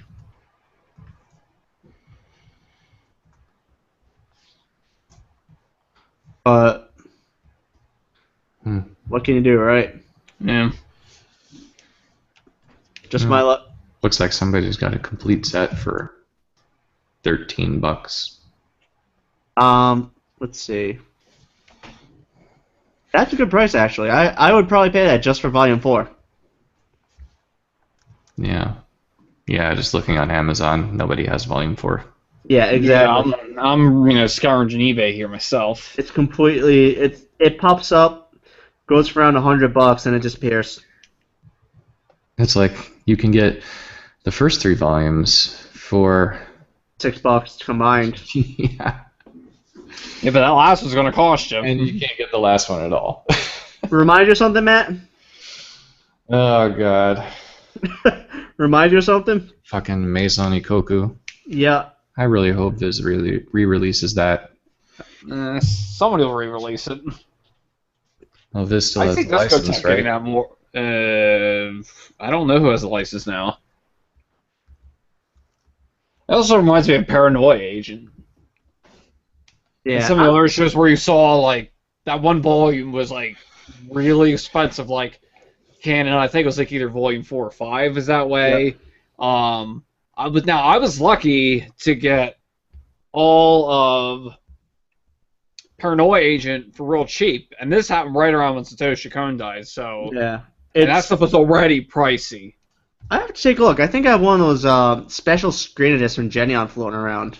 Still. I had to like scour and I'm like, yes, I have all 4 like DVDs for like really good price, and I was so happy. That is awesome, yeah. Cause I mean, each were. I mean, I paid a good amount of money for each of them, but I wasn't like taking to the cleaners for any of them. Yeah, I mean, it's at that point where it's like the price just balloons once it went at price, which is a shame. Yeah. I'm amazed that no one picked it up again, to be honest. Because it's Satoshi Kon, so if they played their cards right, they'd have something that could do decently well. I don't know how well it sold, because I know somebody asked. It didn't sell well. I know that. Yeah, because I think it was Lance Haskell from Funimation, or Lance from Funimation said that in one of the endcasts. They said about this. He's like, yeah, it didn't sell well for Genion. Well, the problem with that was it also a lot of things didn't sell well for Genion. Well, yeah, but that's a whole nother show. I mean, the problem with that is Genion had that problem where, I mean, we've all heard that endcast story where they kind of had to just throw shit out to the wind and hope it sticks. Yeah, well. And unfortunately, it's like, Paranoia Agent was a show that also just kind of flew under the radar. They had a couple of ads in New Type USA, but that was about it. Like, was it New Type or was it Wizard? One of the two. I know I had the magazines in my closet somewhere, but anyway, but that was about it. It just kind of, a lot of people, it slipped right under the radar because it hit at a time when there were so many big titles coming out. It was poorly scheduled, and at the same time, it was just not handled well. I mean, I think it got a Cartoon Network run, but if I remember correctly, it was like this really weird slot. Like, it was either really early or ungodly late or something like that. It wasn't the most marketable show in the world. It's Satoshi Kon thing too, yeah. I actually still need to see Paranoia Agent. I have all the discs, I just never watched it.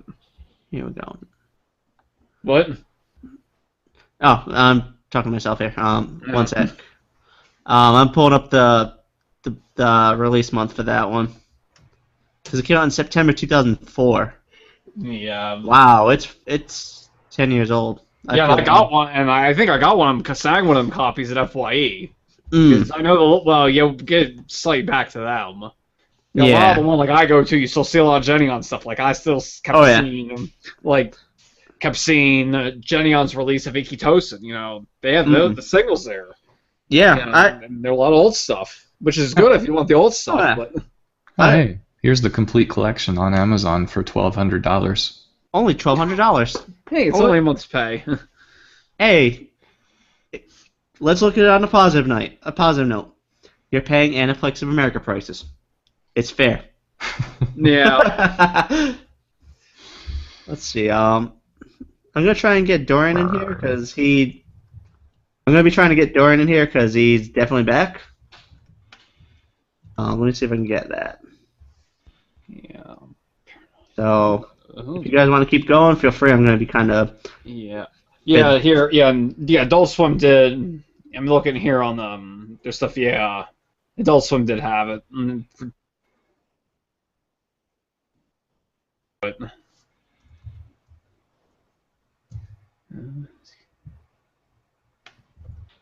And let's see here. Actually, I do intend next year to probably watch Paranoia Agent. I didn't actually watch as many shows as I wanted to this year. I think I only got through about 60 titles, but because I've been watching new stuff and then watch stuff I hadn't seen before in backlog stuff and rewatches. I do intend to get to it next year or the year after.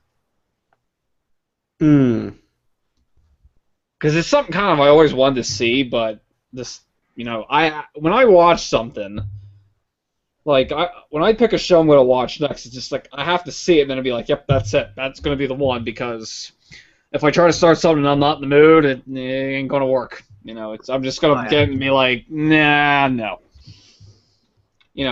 Just like when I somehow got my Gundam kick this year. Or when I rewatched Mitsudo Moe, I just, for some reason, I saw it and go, yep, that's it. That's what I'm watching next. I don't know why. It's just something in me just kind of, like, something clicks and then that's it. I know what the next thing is. Yeah, definitely. Just like how I knew this weekend it was going to be I watched Wolf Children. Which I have to say is a very good movie. Oh, it really is. It's a wonderful movie. Yeah, it looks great. That's something that I have a disc for and haven't watched. Yeah, well, actually, that's something I bought this year because I bought I'll get to that a little later. I actually bought a bunch of stuff because I was saying to myself, I'm not going to buy a lot of anime this year during Right Stuff's Christmas sale. Well, yeah, I ended up being bold-faced like because I did buy quite a bit of stuff this year. Because I'm like, I'm not going to buy a whole bunch. And then it's like, oh, look, stuff I want. And the next thing I know, I have like 10 like new things on my collection. I'm like, yeah, I'll never listen to myself again. All right. I think Hosoda needs to do something more grown up just to prove that he can. Yeah. Because what did all I get this year? Okay, I mentioned this before to you guys, but I'm going to list everything I got this year. I bought here in the winter. Some of it's not from Right Stuff, but I bought here in December for myself, or I got them through their deals. Summer Kagura, Say I Love You, Yupate Blu-ray, Celis or C3 Boo, like the short entitled Blu-ray. Hagana Next. Okay, well, I mentioned Wolf Children. I got Royal Space Force Wings of Omniami. I'm trying to think what's the other show I got. What else did I get? Oh, I got the second part of I got the second half of Robotics Notes. And I think that is it. I think that's all I got for myself. All right. It's gonna take 1 second to interrupt. Yeah, go ahead. Just gonna welcome Dorian into the chat. Yes. Yes. Wait, am I hearable? Yep, we can hear you. Okay, because I'm not seeing myself on the Hangout thing. It's like, why am I not on front of the screen?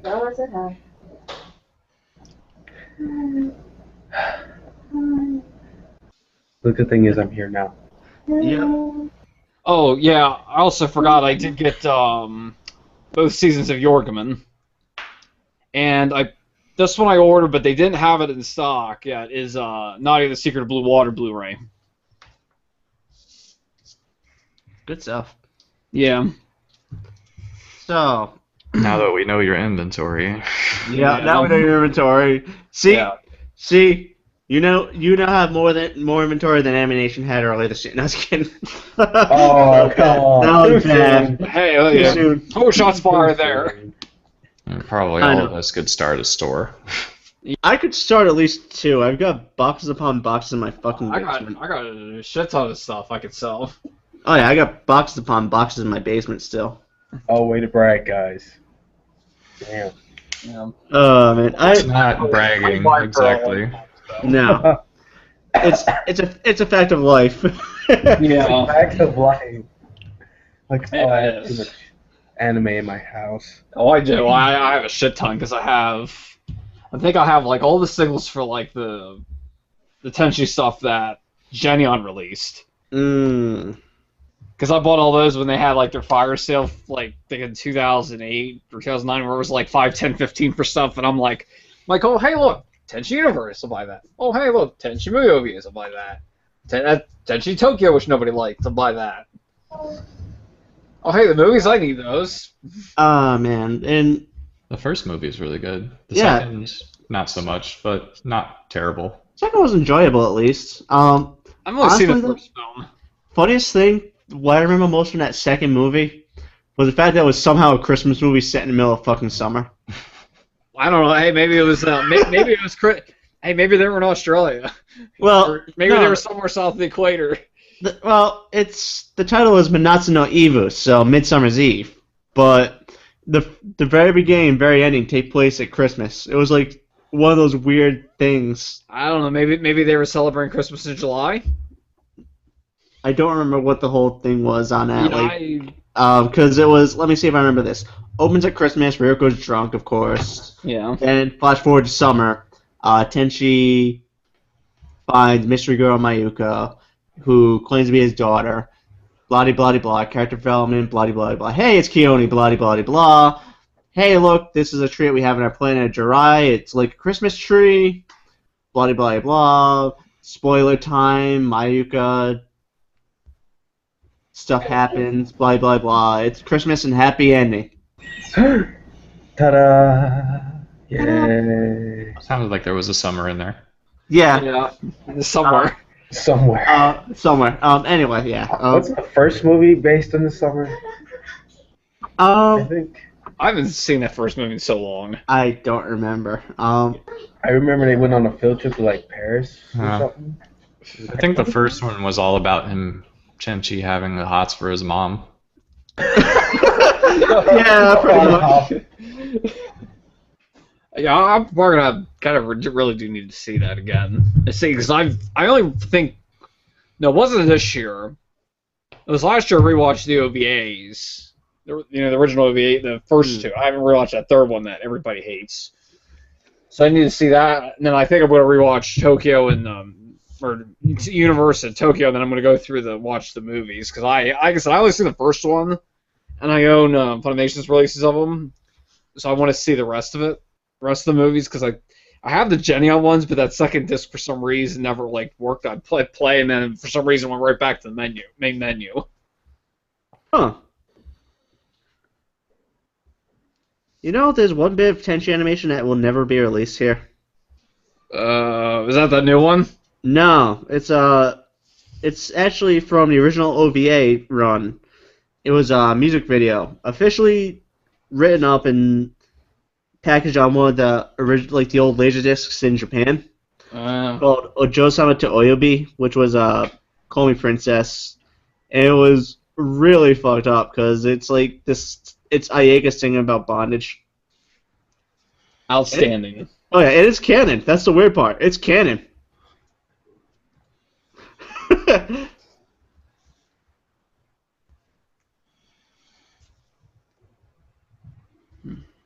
I mean, so yeah, that's a little bit of obscure, disturbing trivia. Yeah, that does sound disturbing.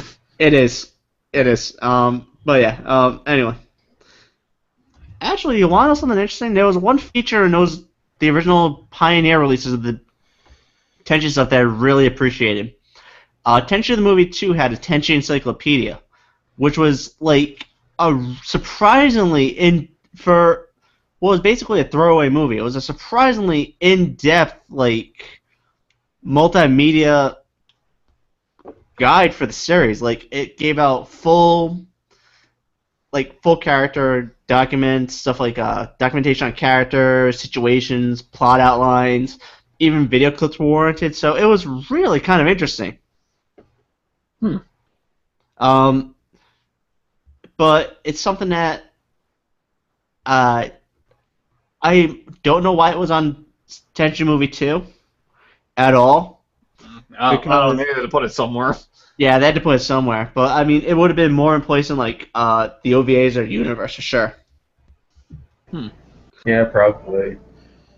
Because they got that in the same email as the other stuff for the movie. Probably.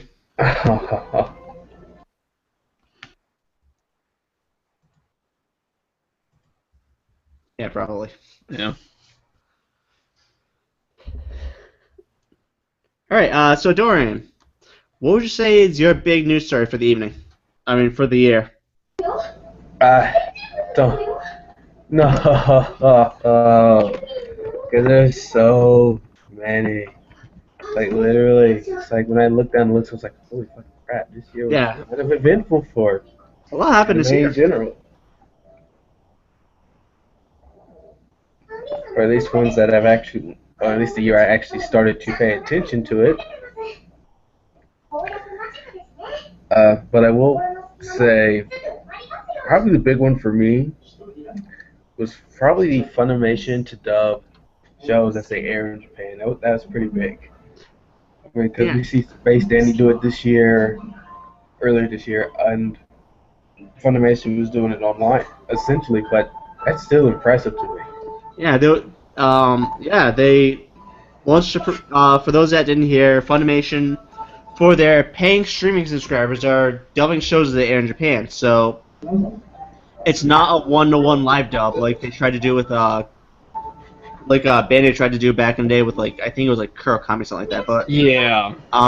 but they did go a couple episodes in, and they started with Psycho Pass 2 this season, I think it was. Yeah, Psycho Pass 2 and Laughing Under the Clouds. And Laughing Under the Clouds. I always forget Laughing Under the Clouds, which is a shame. Yeah. But I haven't seen that one. I haven't seen it. I was watching Psycho Pass, and I think they were only 3 or 4 episodes behind. They were keeping up decently. Yeah. Yeah, I mean, before everyone was flipping their shit about supposedly how bad that second season is, but I don't see that at all. I thought it was pretty good. I mean, it's good. If you want more social commentary like season 1 did, yeah, I could see that not being there. I could see that, but I mean, quality is going to be what you think something's good or not. It's totally subjective, and I mean, I thought it was good, not as good as the first season, but. I can't really agree with the assertion that there isn't social commentary in the second one. Well, there is. It's just not. I mean, obviously, when you have 11 episodes, things have to go a little quicker. I mean, right. Yeah, I actually drove to Great Door, and I thought that is pretty big. I mean, yeah, none of the other groups are going to do this. I mean, obviously, like, it's still just an experiment. And they're never going to do it for all the stuff because one, it'd just be too difficult, and two, you would see a big drop in quality. Now my thing is with doing these is that they're going to obviously have to go back and redub stuff, retouches or, because they fix things, and which remind me when I was watching Zeta Gundam about how like I was, they wouldn't go back and fix stuff, so people they'd have inconsistent rank on their shoulders, like they couldn't determine if somebody was supposed to be lieutenant commander or captain. Or they couldn't determine if somebody was supposed to be a chief petty officer or a full lieutenant. And I'm like, man, I miss those days where they never fixed things. Because you just see it, it's like, wow. I'm like, man, people have it so good now they go back and clean these things up. You see stuff when they didn't do that. Oh yeah, I mean they'll even reanimate to complete sections of a show now. Yeah, I wonder if they'll do that for episode 11 of Wizard Barsters. Probably. That was pretty bad. Yeah. Well, that wasn't even animated. I mean, that was just stills and sound effects. Just like there was another one this year that they really went overboard on. Let me see. I mean, there's shows that sometimes have episodes where the quality will dip. I mean, but there's some that go into that territory where it's like, this does not look good. Oh, was that one episode of Welcome to NHK? Was it? I'm trying to think what episode that was. It went like really off model and they never fixed it. Yeah, I'm trying to think because there was one I did this year for the Blu-rays of a show. I'm trying to remember the show's title. It's not Nisekoi, was it? No, If no, that's the no. one I think they trolled everybody and switched the things around. It's like, what the fuck? Yeah, the original broadcast looked a hell of a lot better. Yeah. I hate to interject and like get back on topic, but I wanted to throw in there that even if they have to do fixes to the ADR track, the fact that they're dubbing as the simulcast is running means that they'll have a pretty quick turnaround for disc releases, Well, which is yeah. definitely good for them. Well, yeah, but I meant for the changes for ADR, I meant was like matching, say, like when they redo if the lip flaps don't match. Yeah, but I mean, That's fixing an ADR track is a lot less time than dubbing it in the first place. yeah. I There mean, we go. because like Space Dandy now that well the first season aired about at the beginning of the year, and now the beginning of next year where it's going to be released. So that's about a year turnaround, which seems about normal now. I would say. I mean, Yeah, it's pretty normal for dubbing to lag far behind, and I think the Yeah. fact that they're trying to coordinate it with the simulcasts is a shift. And yeah. Well, I mean, they're never going. Like I said, they're never going to do it for every title, but well, of course not. They're no, not going yeah, to 'cause, like- simulcast every title either. Oh yeah. I'm kind of curious to what shows they'll do for next season. Attack on Titan 2. Oh, that's not next year, but that's not till Yeah. 2016. I can, Or And that whenever. one they probably will, but It'll start airing on December 31st, 2016. yeah, oh god, that'd be the most. yeah, that one they probably will, being what it is, but Yeah. because I know they still have some more shows they're going to announce. I mean, I think they still have 3 more shows to announce for what they're streaming for next year or for fall season. I think so, yeah. Yeah, because they just announced one today, and then they did this stuff they got for physical media rights, Mm. which I was happy to see. Nobunaga was on that list, Yay. and I think they said, well, they just catch-all thing March 31st, which is just I think a placeholder date. I was looking here. Wait a minute, because I didn't. Yeah, they got about 3 more boxes left. And I figure one of them is probably going to be that new Fafner series, so if you take that into consideration, then there's probably really just 2 more. Mm. I don't know what it's going to be. The ones let's Reminds see. me of what Right Stuff used to do. Then they have, when they had a product listed and it didn't have a release date, or it was like indefinitely in the future or something, they would have a date of, I think it was December 12, 2012. Yeah. Yeah, but, I mean, some of them they just do placeholder dates, and then it's just, or they'll just say to be Well, that's what determined in the future. That was the joke. The placeholder date is in the past now. Yeah, let's see. If I had to guess, and I'm just making a guess here just based on what we know now, and I could be completely wrong. Probably the ones that I say they probably been simuldub would probably be Death Parade. I think that's going to be one of them. Assassination Classroom. That might too, though. That's a 26 episode show, so they might do that or that. Yeah, that one they might. That's one they're pushing pretty heavily. I could see it.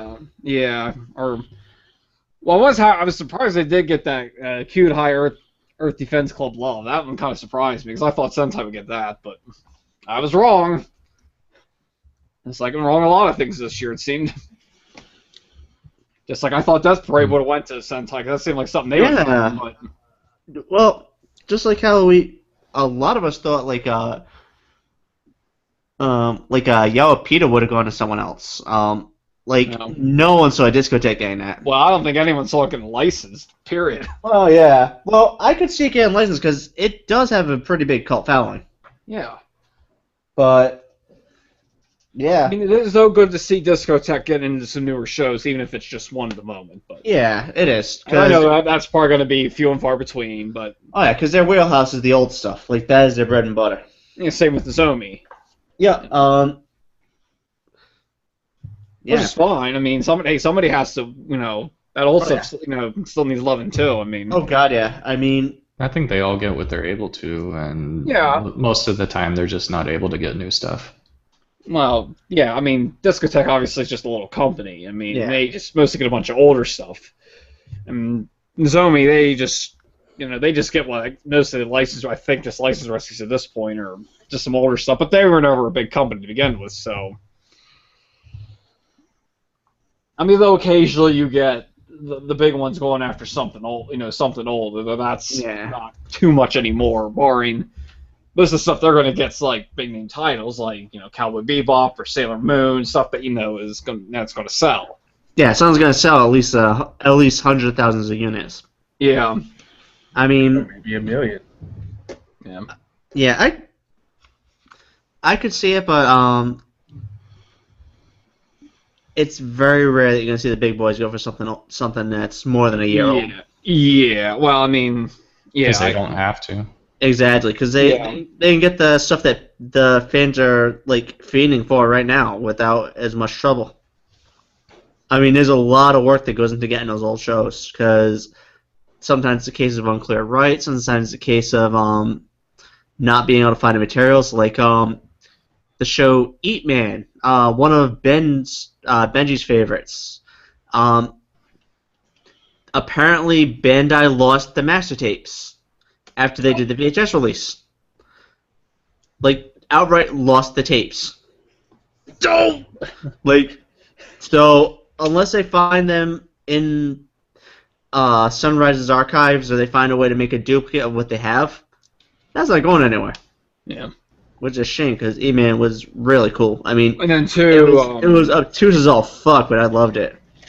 and then too with the production committees, because you got to get them back together, and that can be Exactly. challenging sometimes. And, Yeah. Yes. Well, Don't- that goes back to the uncertain rights issue. yeah. Yeah.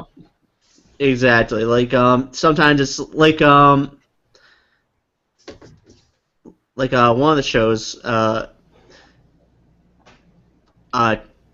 they had not that but like not only uncertain rights but uncertain materials. Like I was saying there are some shows like Tercy had to go through and for one of their shows, I can't remember which one, they had to go actually hunting from like little tiny TV stations to get these old beat up master tapes, like broadcast master tapes.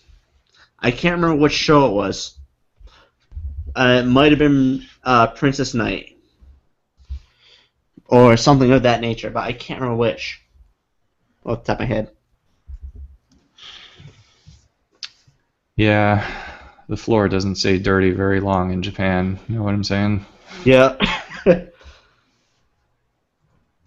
Although the funniest thing, the one that makes me laugh the most, ADV Films. If you ever asked back in the day, if you ever asked David Williams if there was a show he'd ever want to do, Dirty Pair, hands down. And they could never get it because they couldn't get the broadcast materials. 3 years after ADV closes up or something like that, they just found the fucking materials in the drawer and Nozomi got them. It was just, it's one of those things like it's a hilarious thing like that, you know? Mm. Yeah, apparently they can't get Sentai can't license any Aniplex shows anymore. Apparently. Well, yeah, because Aniplex licenses Aniplex shows. Well, no, because I think David Williams submitted something that they can't. I mean, not even this. Well, some of the older Aniplex stuff, Aniplex isn't going to release. They just let everybody Yeah. else do. But True. like any of that old stuff, they can't get anymore. Really? I think it has to do with that Persona 4 stuff. Ooh. Apparently, David Williams said, yeah. I think he said. I'm not sure which con it was, but yeah, he said, yeah, we can't license Aniplex stuff anymore. So, refresh my memory on the Persona 4 stuff, I because... think that was the one they only released the dub of it on Blu-ray. oh, yeah, that's right. yeah. Damn, that's Yeah, they they're never gonna get any stuff from So yeah, by releasing just the dub on Blu-ray, they probably pissed off the licensor. They I pissed don't know off why everybody. What was the reason why they can only do that? I mean, Hmm. I don't know why they couldn't put the sub out there. I mean, was that ever really said why? No, I never heard a reason. Yeah, I don't think there was a reason. I Well, think no, everyone just assumed it was just them being cheap. Well, no, because here, wait a minute. The DVDs We're bilingual. they were hybrid. Yeah, they were But the bilingual. Blu-rays were not, and I think that might have been maybe one of those air quotes reverse importation deals, Hmm. like they did with Kurokami, did with that's that Honda used to have, Mm-hmm. and I think maybe that was that. But yeah, that's kind of was like, well, I heard them like, wow, that's kind of like all kinds of fucked up. That, or they just heard Mike rant about it and said, "Nope, we're not going to do this anymore. We'll just let it go." Nah. I mean, I'll rant. I'll be honest. I'll rant a lot about Aniplex. I give them a lot of shit, but I think he was talking about Persona 4. yeah, and I'll give Persona 4 even more shit just because I loathed it. But anyway, yeah, I will give Persona 4 shit. I always will, because well, number of reasons. But anyway, at the same time, I'm sitting there, it's like, yeah, it could be worse. I mean, it could be Wonder Momo. It could be Super Sonico. Could be Denki Guy. Man, fuck Denki Guy. Who would want to do dubs of those shit? Who would you get to do them? Is it kind of bad that I can say that like without even batting an eyelash as like almost a No. reflex? No. It's very horrible. It's very horrible. Oh yeah. Bad person. People worked hard on that show.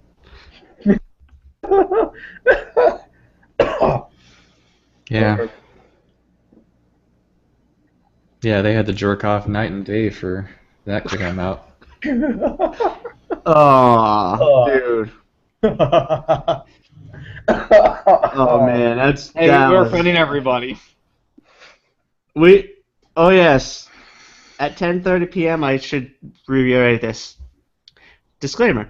The views and opinions expressed in Nerd Talk do not reflect those of Anime Herald. Due to strong language and subject matter, listener discretion is advised. As you've already heard. Yeah. No, we haven't even gotten to the strong material yet. Well, I thought we already did.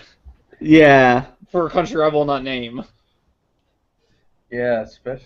Yeah. Hacks. Yeah. Alright, and Yeah, let's get back on top before we get any further down the rabbit hole. well, I'm just gonna give I think the simuldub formula probably isn't that complicated, come to think of it. I mean, it's bound to be, the decision to do that is bound to be related to two things that I can think of. How popular they expect the show to be, and how short they expect the shelf life of the show to be. Because in my mind, it's related to, they do this because they want to get the discs out fast. Yeah. Yeah, I can see that. I mean, like I said, they're going to do it for shows they know that are going to be popular. Yeah. I've never seen Laughing Under the Clouds, so I couldn't say anything about quality. I mean, I thought Psychopath Season 2 was good. I know I'm like the minority there. Now, I didn't watch the simuldub because I'll just wait till it comes out Blu-ray to watch it. But yeah, I do agree with what you said there, Mike. Or Matt, sorry. I'm having Yeah, there's a certain class of shows that if people watch it airing, they're less tempted to buy it, I think. But maybe some if it's shows- available right away, who knows? Well, I mean, some shows don't. How do I put this? I mean, there's some shows, and I think we could all agree that we watch and we want to own, and then there's some that we're just fine with streaming, and that's. And in some cases, I think you are right there in that sometimes people who do stream don't buy stuff, but I also I stream, but then I buy what I buy like stuff I know, like okay, I want to own okay, Psychopath season 2, I'm gonna buy because I have the first season, so I'm gonna purchase it when it comes out. And then there's some shows I'm just content with, say, oh, you know what, I watched streaming, that's fine for me because I'm not gonna see it again, or I can watch it, but I don't want to own it. Like I don't want it in my collection. I don't want 100 episodes of this damn show. I don't have enough room for this. I don't have any room for any more stuff. It just kind of piles up somewhere. Well, I know that feeling. Like I said, I got boxes in the basement, and I've started taking a lot of the box arts that come in for the bigger sets, and I just made a collage out of them. Yeah, I think this is just kind of a natural progression of things. Like, if you look at simulcasts, they kind of popped up because the licensors saw a need to, essentially compete with fan subs, right? Yeah. to give people a legal option. And more money. That was too. Yeah. You know, they would make money. People would watch that instead of, the quote unquote stolen materials. And I think this move is kind of the next thing. If you look at streaming, there's some money being made there, but in some cases it's taking away from money that possibly would have been made in disc sales. So it's like the whole process of releasing anime is speeding up. Yeah, because I mean, we're getting shows now. Depends on, again. We'll take example for new stuff. It's getting to the point now where we're getting roughly within, if they get the rights for it, and that are in materials, and that sometimes is always iffy. Within a year, not within a year, about a year or more now, depends on the company. Like, for example, Aniplex, you're getting a lot closer to when it's coming out in Japan, so you're getting at a much faster time than when, say, like Funimation or Viz or Sentai, that it's a little later down the road, because obviously if they dub it, and then of course materials, and it's it's not like a non-import or a Japanese style release that you see out of like Misa or AOA, or I'm gonna get the small on my face here, which we don't know yet, like what Ponycan USA could possibly I'm sorry, I cannot say that company name, that name, and not like get like a big I gotta sit on my camera roll, but I get like a big grin every time I say that. I still say I should just make that logo a giant horse's ass. Yeah, that'd be great. I think the digital revolution, as it were, is definitely helping the newer releases come out faster from the localization perspective. I think the older stuff, like you said, it takes a while just to find where the hell the materials are. Yeah. And then they get shipped in a box instead of just emailed or FTP'd or something. Yeah, in this day and age, that's kind of ludicrous, given that I mean, we have FTP servers that have literally petabytes of data storage now. I mean, it's at a point where it's kind of ludicrous, if you ask me. It's old-fashioned. It is. It's a bit antiquated. Well, a lot of the times, I think it comes down to who's going to be saddled with the task of digitizing the film masters. Yeah, true. And sometimes that's the American company. Yeah, true. But yeah, the newer stuff, it's like, there you go.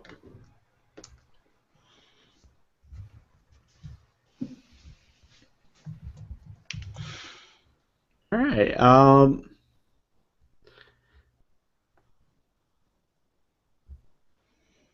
Wow, I just had a brain fart. Anyway, so I'm just gonna take one moment to do the identifier again. It is 10:50, an hour and 10 minutes away from the big ball drop. And you are listening to the Nerdy Talk 2014 live special. Thanks for joining us. If you've been here since the beginning, thank you so much. And please don't sue us. No, I was kidding. What? Why would you do that? We're providing free entertainment. I know. I'm joking. But yeah. I want to say again, we give these companies shit, but we do appreciate what they're doing. So it's without groups like Aniplex, without Funimation, we wouldn't have a podcast. So yeah. Exactly. Anyway. Or screeners. We don't have screeners either. Anyway, yeah, let's move on to another random topic here. Oh. Yeah, I've been picking from the list. Fear me. Fear you. Fear me. No, just kidding. All right, going on an offbeat turn. We've given our best of the year. What would you say is your worst? I know I Mike's have a worst. good word. Thank you, guy. Man, fuck Denki guy.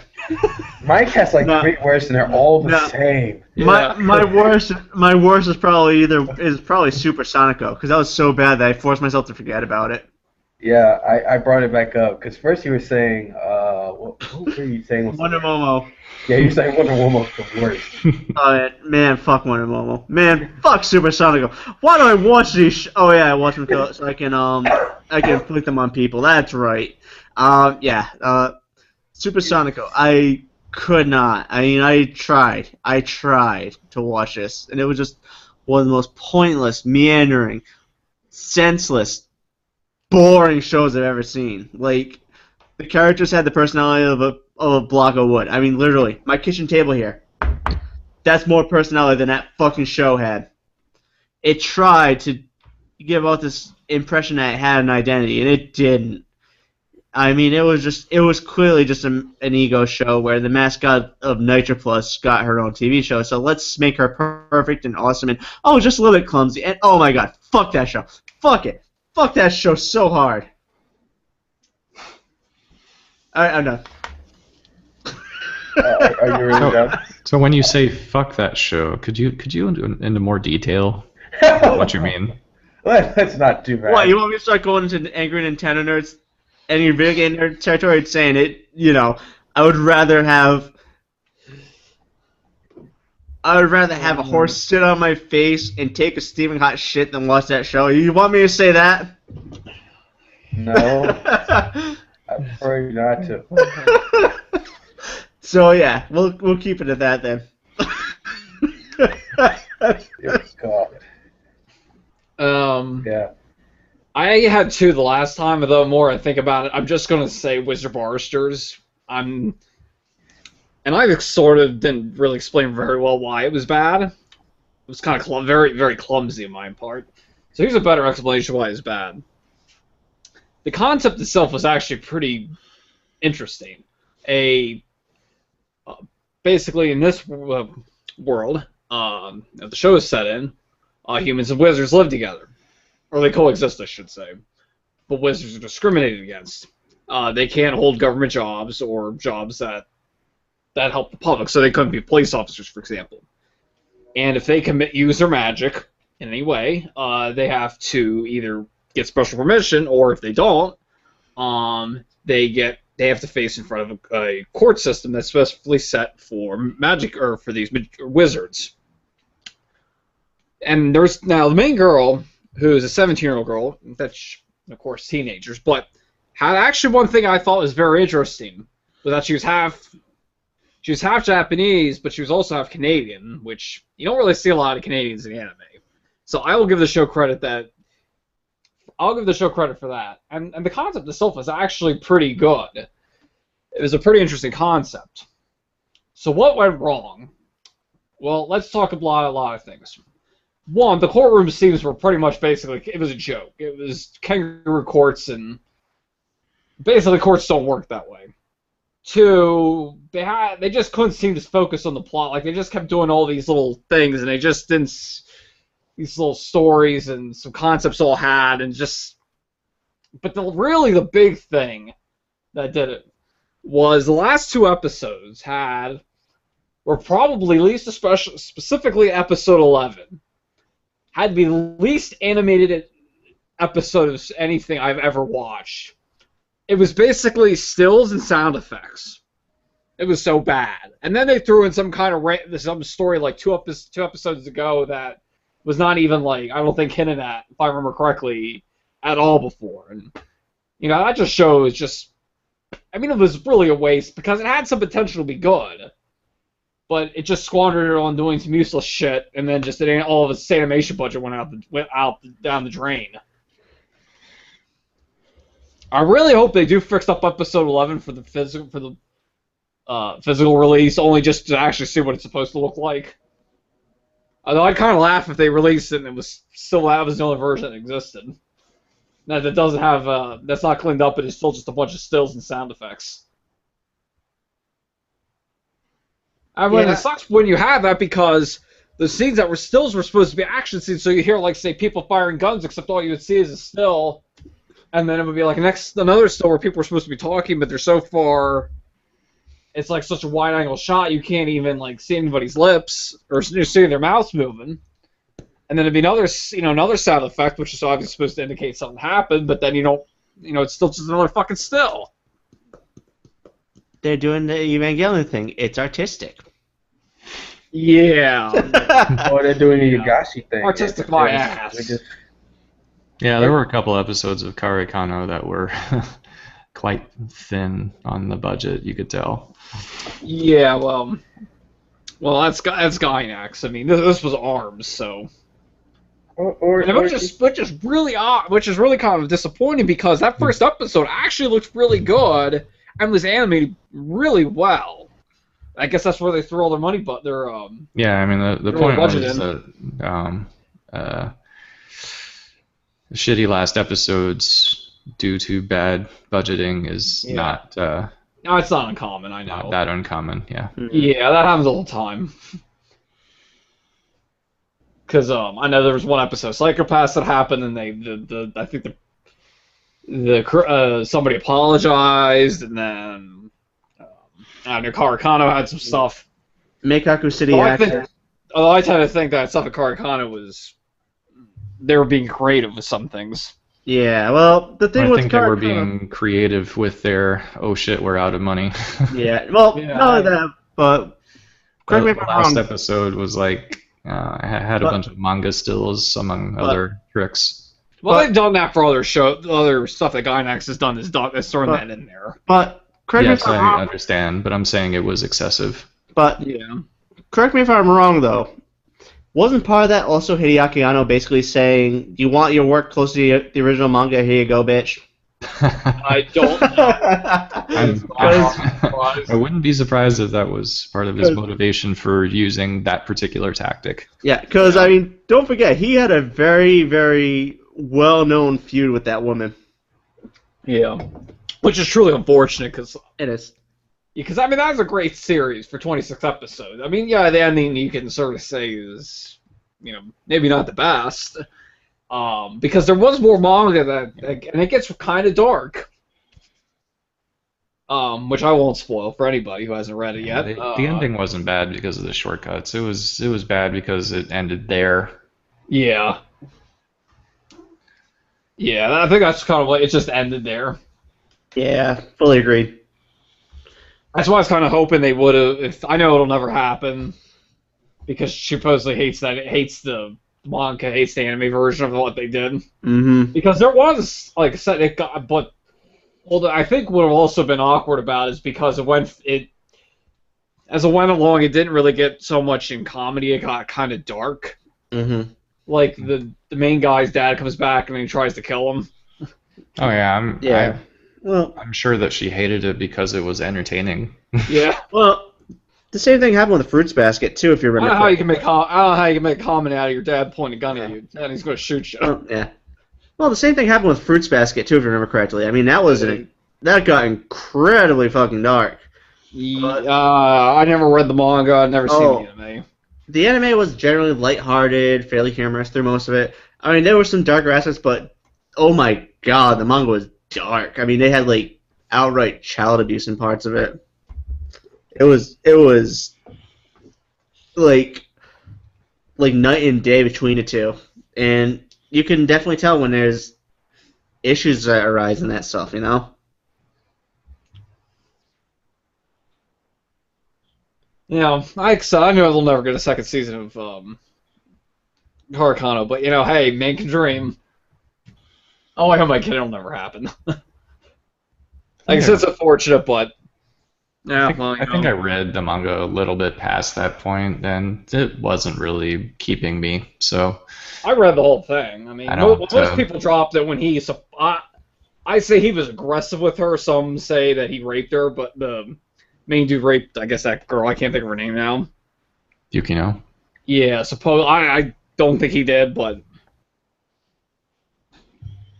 And then the one part some people didn't like where their friend, I forget which one it was, said he's like, "Oh yeah, I'm gonna wait for your daughter to grow up so I can date her," and it's kind of like, yeah, it's like okay, it's like okay, Mr. Creepy, you do that.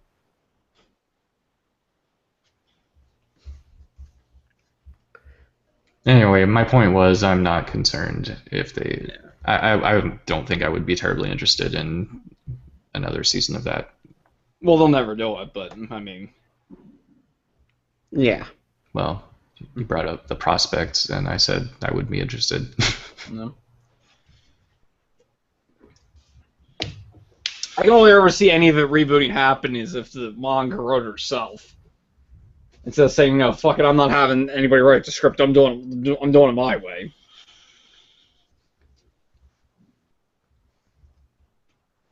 Yeah, I probably wouldn't like the show. Mm. Who knows?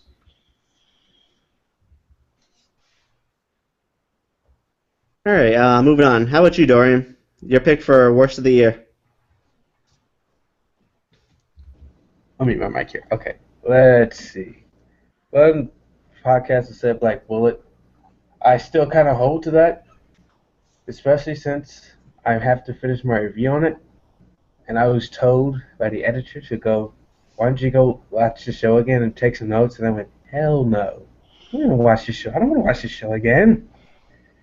But then I remembered there was one show that I was watching that I just completely dropped after like 1 or 2 episodes, and I'm like, oh, F this shit.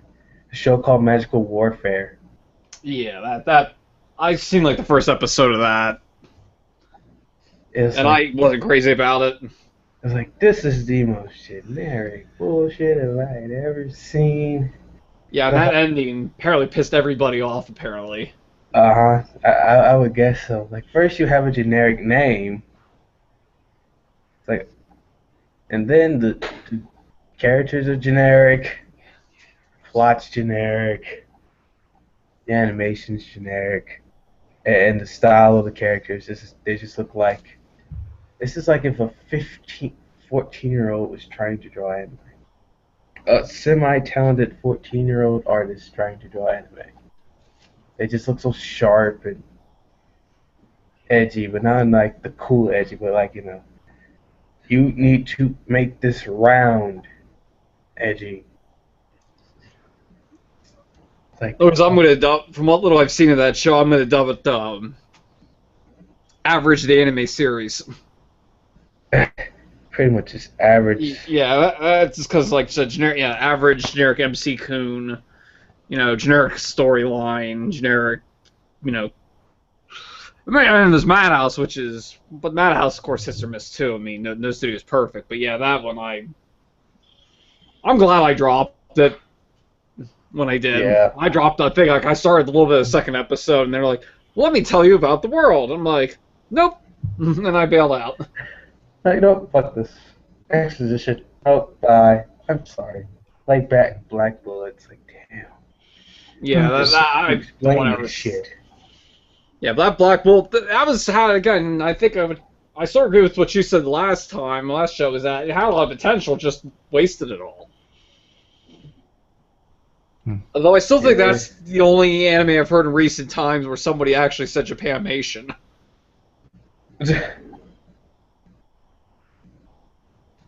Yeah. Just like most studios, Madhouse mostly does adaptations, so I don't blame them for anything that doesn't turn out well. Like I said, not everything can be winners. I mean, We can't all be The great. source material is often not a winner.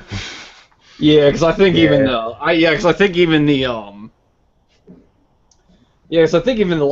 novel, the author of the light novel said, yeah, this part shouldn't have been adapted to an anime series.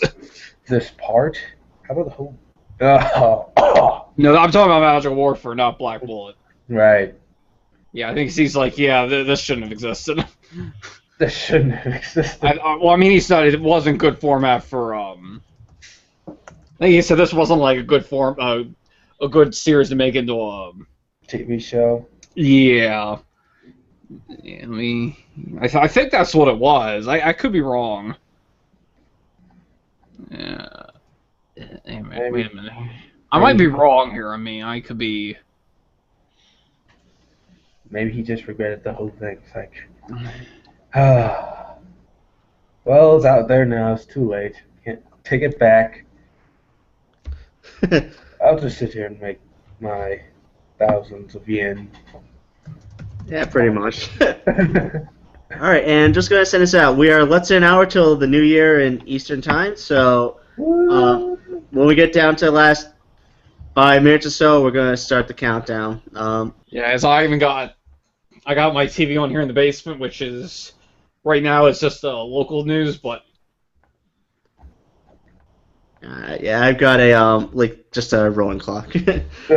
So, by the by, how are you guys liking the live format? Pretty cool. I'm enjoying it. I'm having fun with this. It's a little different. Yeah, it's something different. Maybe if we do this every couple months, we could do it.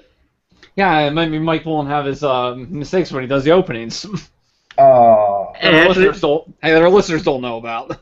I was actually good this time. I actually behaved. Yeah, Perfectly. Yeah. Yeah, for our listeners who don't know this, because we edit our shows, Mike has a habit of screwing, making some kind of mistake along the beginning of the episode. Usually the opening, he usually has some kind of mistake. Mm-hmm. Yeah, it's usually punctuated by a string of 4-letter words. Yeah, most of the time start with the letter F. Well, yeah, I curse like a sailor. I mean, Yeah. you've heard it tonight. I curse like a sailor. There's fund. He says fudge sometimes. Oh, fudge. But I didn't say fudge. I said the word. The F word. Oh, man. Anyway, how about you, Matt? Your pick for letdown of the year? I don't know. I don't tend to have high expectations for things that I start watching, and I let myself be surprised by them, so I wouldn't say any show in particular let me down. There's a handful that I dropped after a few episodes because they weren't really my bag, and probably the biggest of those was Rail Wars. I swear we talked about all of this last time. Yeah, we did. Yeah, it's mostly just kind of way to round out before the night closes off, you know? Yeah. Rail Wars started out as like a train otaku thing, and it turned into a bad harem show.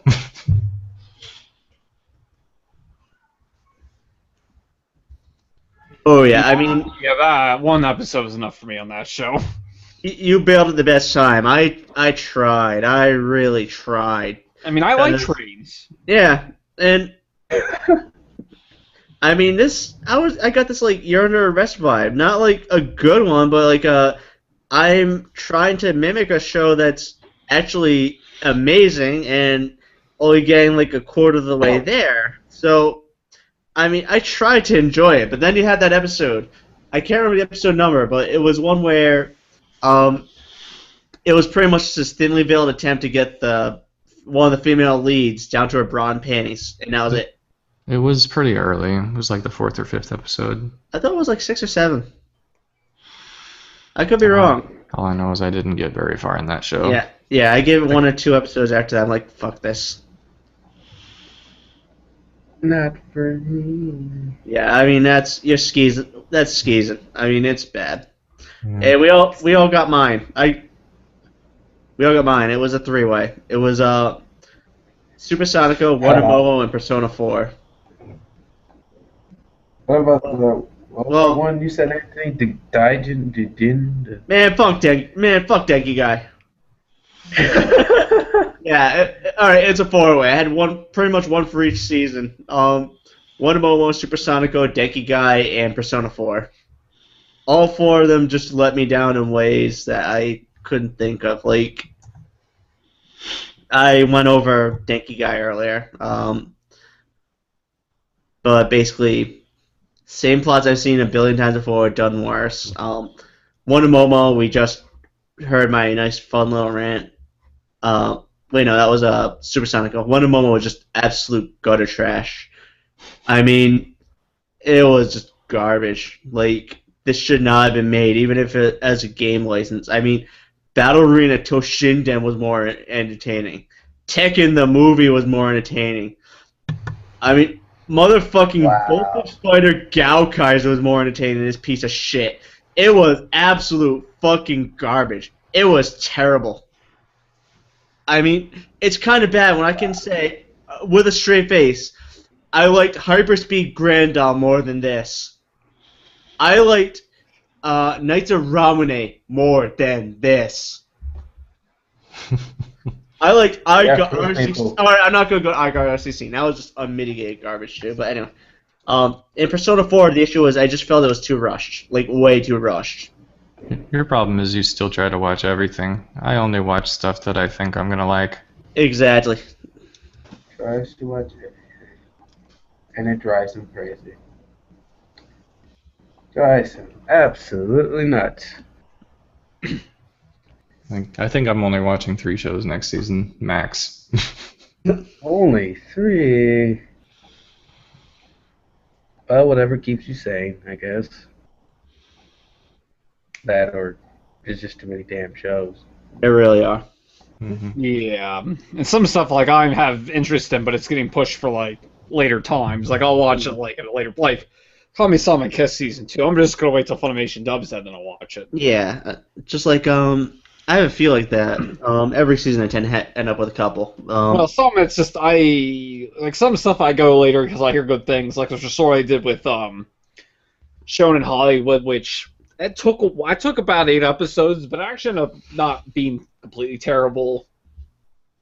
Because it's like the first 8 episodes are really kind of a slow burn. Like, you're doing one at a time. You ain't marathoning that show. And then after that, it got easier to watch a bunch of it at once. Which it still ended up being an average show, but it was better than I thought it would be. And then some other shows get pushed in later because... for other reasons, like, for example, Love Live, which, the first season aired in 2013, and then I watched it in the summer and loved it, and then just yesterday I finished up the second season, which was much better. Though not to say the first season was bad. And then some stuff I'm just gonna wait on hearing. Like, I'm probably gonna wait on Assassination Classroom. Though I think that's going to be pretty good. Let me bring up the chart here for winter. Because obviously, like I said, I'm really big for Island of Zero 2, just kind of to see where they go with that. One I can tell you that I actually am really excited for is Death Parade. Because I'd seen the short film Death Builders, and that was actually really good. And I'm actually kind of, since this is like a TV version of it, I'm kind of really curious to see where they go with this. There's a couple other things I might check out, but I'm going to look at this one, probably keep it like a light season. some of it I'm just going to check out like after, like maybe I hear like previews or hear people say about it. I might check it out, but a lot of stuff's going to be maybe I'll just wait till later. We'll check it out to watch it. Yeah, same here. I just think it might be just easier and better just to binge watch certain shows, especially shows where it's like to be continued and just cuts off in the middle or something. Like, okay, you know what? I'm just gonna binge watch this. And like get it all out the way with one sitting in my underwear in my bed.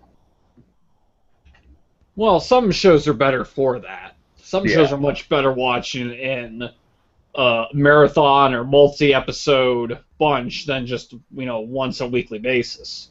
Yeah, because Fairy Tale would kill me if I had to wait a week for each episode. Yeah, in the middle of fighting. Yeah, Motherfucker, don't you cut me off. Or like I can see that being a problem.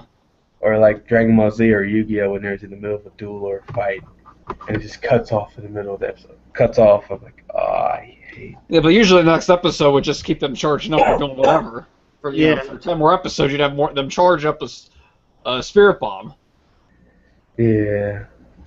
It's like, hasn't 15 minutes passed? Like, no, it's only been 5. What? Like, haven't you made your move yet? No, easy. We're still on turn 3. It's episode 6. What the fuck? It's like, make your move. Choose your card. Just having inner monologues with himself, his deeper voice self, or was it his squeaky voice self? But if I use this card and he uses that card 2 episodes from now, I'll be in so much trouble.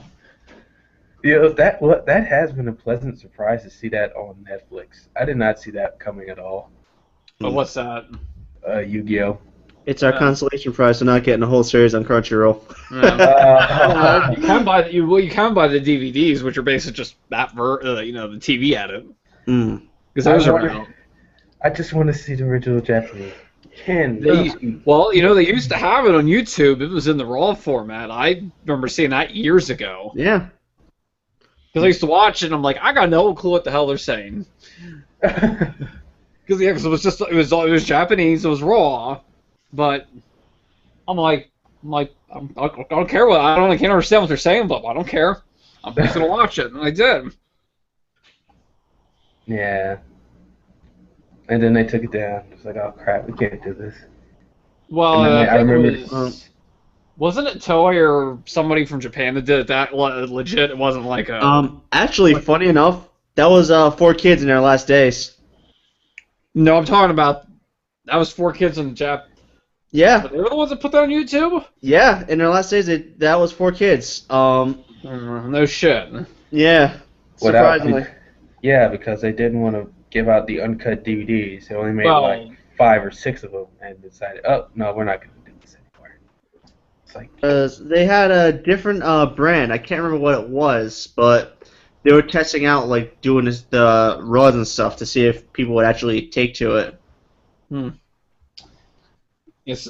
Speaking of 4 kids, and this is somewhat completely irrelevant. It's something completely different. Every time I see G Kids, I keep thinking of 4 Kids. For some reason, I get that mixed up in my head. I'm like, what? 4 Kids came back, and I'm like, oh no, it's G Kids. That's somebody different. Well, it could be. I mean, it's definitely confusing. You got G Kids and you got 4K Media. Yeah, I see where that would bring some confusion in. And also G4. Well, G4 is dead. Yeah, I was gonna say they cease to exist. oh. Yeah, bastards. At NBC won't renew the rights to Code Monkeys on Netflix. Yeah. Bastard. You dirty bastard. Yeah, I'm a little salty on that because it was the only way to watch it legally still because they never released on DVD. Well, season 2. Anyway, that's getting away from the topic. Getting away from the topic. I don't think we have a topic. Yeah, we're just kind of running free. We're just kind of bullshitting now. Yeah. Well, I guess I'll toss out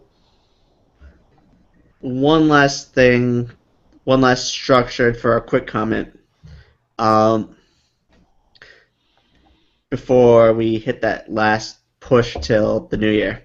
Any of you guys remember that big raid on Square Enix's offices in August? Yeah. The comic thing? Yeah. What? It was Raid?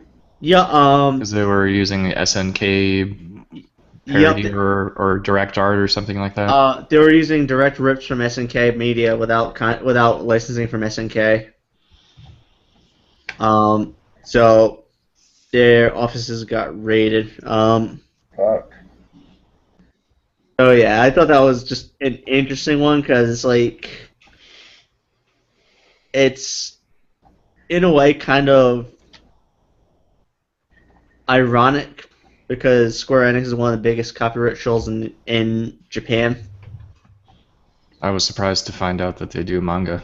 Oh yeah, they're one of the biggest publishers in Japan for manga stuff. I mean, they put out a lot of iconic works like Full Metal Alchemist. But this was an in-house title, right? That's what I meant. Yeah, this was in-house. It was for their monthly Big Ganga magazine. Yeah, I mean, I didn't mean the other thing. I mean, it's a Japanese company. Of course, they do Yeah. absolutely everything. Yep. Here we go. There was actually an update that I never really got a chance to report on because it's just been so busy this year. 16 people are facing Here we go. Well, 16 people are facing criminal charges for criminal neglect, copyright infringement. Apparently, Square Enix did get the rights to use the characters from 3 companies. Unfortunately, there were over 20 companies that they stole work from. So this is going to get very ugly very fast. Here we go. Capcom, Bandai Namco, and Sega all said they gave formal consent. SNK said no. Sega actually, here's the fun part. Sega said that the only reason they only gave permission to use the character after it was used in the manga. So they were knowingly doing this beforehand, apparently. It's actually getting kind of interesting now. And Sega just said, "F it, you could just go ahead and use it." It's like screw it, yeah. We don't have enough money to sue you. Go ahead. Oh, they get enough money from Sonic, right? No, they don't. Oh, Have you seen Sonic Boom: Rise of Lyric? no, I haven't seen That it. game looks like it was. Well, I've seen it, but I haven't played it or want. Or It is- need to play it. It is absolute crap, dude. Do not play it. Watch Game Grumps playthrough actually has the best one because it's one of the glitchiest things you've ever seen. Like it was clearly half done when it was released. I know it was horribly dubbed. I remember that part. Oh yeah, it was horribly made. Like it's glitchy. You can fall through the floor for no reason. There's a glitch where one of the characters, if you do a double jump and hit start, he'll just double jump forever. It is completely broken. Like I said, I don't usually rep Game Grumps too much, but because they're a polarizing channel. But yeah, watch the Game Grumps playthrough of Sonic Boom. At least the first 7 or 8 episodes are like 10 minutes each, because one of them they actually go through pointing the video editors actually start pointing out some of the most egregious stuff right from the opening. It is hilariously bad. Oh my goodness. So yeah, they have no money apparently if it's that bad. That's horrible. After Sonic Generations, was it still playing too? Oh yeah, Sonic Generations was wonderful. Sonic Lost World was a step back, but was still decent. Then came Sonic Boom, which was rushed out to capitalize on a TV show. Yeah. It is terrible. Fuck. Y'all just have Sonic right up after having the greatest Sonic game ever, just going down memory lane. Yeah, I mean, it's and the worst part is Sonic Generations is what people wanted. No. But, Never yeah. give people what they want, or at least what they say what they want. Yeah. Anyway. Yeah. Yeah. Getting back to story. So yeah, there is an update. Apparently, over 20 companies are filing charges. Over 17 companies are filing charges. This could get very ugly very fast for Square Enix. Crap. Like, come on, guys. We just wanted to make the most awesome game ever. Well, manga. Or manga ever. I mean, in the worst of it, I did some research into this. When I first broke the news. Here we go. Article 119, Section 1 of Japanese copyright law. Any person who infringes on the copyright publication or neighboring rights, blah blah blah blah blah blah blah, excluding blah blah blah. Outside of private use and fair use, those who willfully infringe on the copyright of another party will be punished to the tune of up to 10 years in prison, 10 million yen in damages, or a combination of the two per infraction. Crap. So they're facing a lot of, and on top of that, by Japanese law, plea bargains are forbidden. So this is going to be a very long and very ugly court battle. Crap. Tell me about it. Just like, crap. Like, you're going to have to pay out 170 million yen or go to jail for 170 years. Or both. You should look at U.S. digital copyright law. The Oh, I know that. possible penalties for that are ridiculously draconian too. Yeah. It's to the point of absurdity, really. It can be, I think, in the hundreds of thousands of dollars per infraction. Yeah. It is.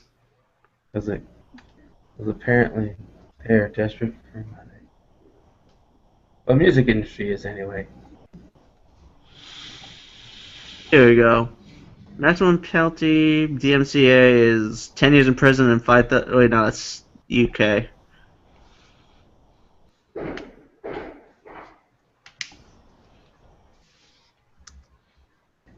That's UK. I don't want the UK.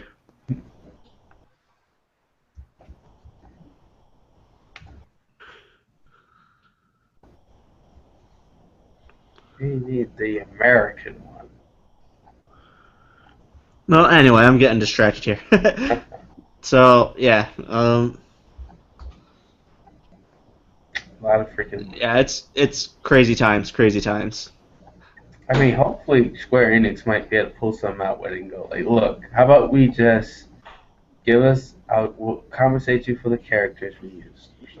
That's probably what's going to happen, you know. It's probably going to end up with this crazy penalty bill just be settled afterwards, like, because legally they can't settle out of court, but they can work out an agreement in arbitration or something like that, probably. Yeah. I mean, don't quote me on this. I'm off the top of my head, but yeah. Of course, this is Square Enix. They're not the most fiscally responsible companies. This is a company that had Final Fantasy game in development for over 10 years now.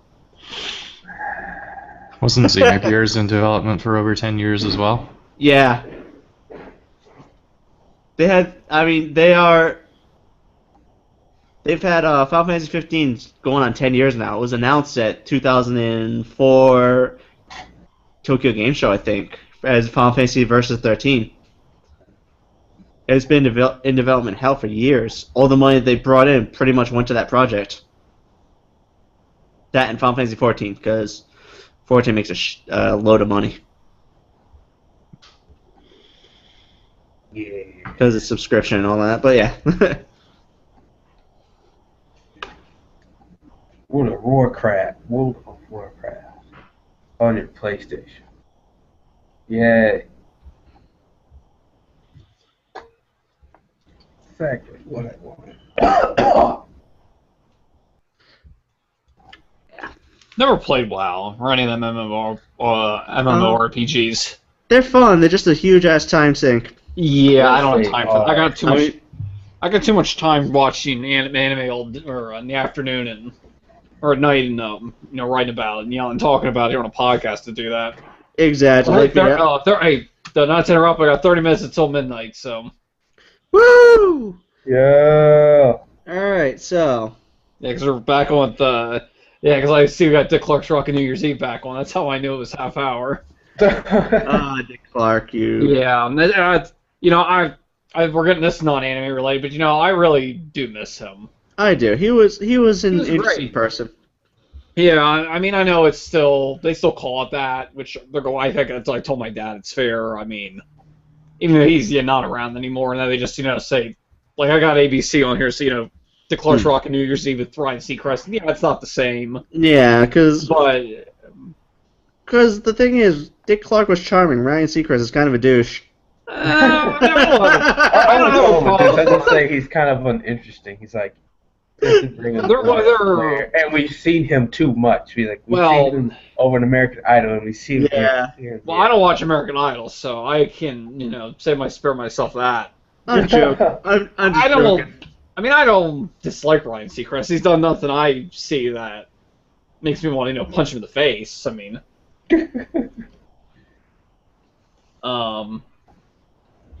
yeah. He just doesn't have I think the charm that Dick Clark did. I mean, but yeah, Dick Clark was a unique figure in that he was incredibly charismatic. Yeah, he was, and also being America's oldest teenager too helped for a while. Yeah. So he had that stroke, but.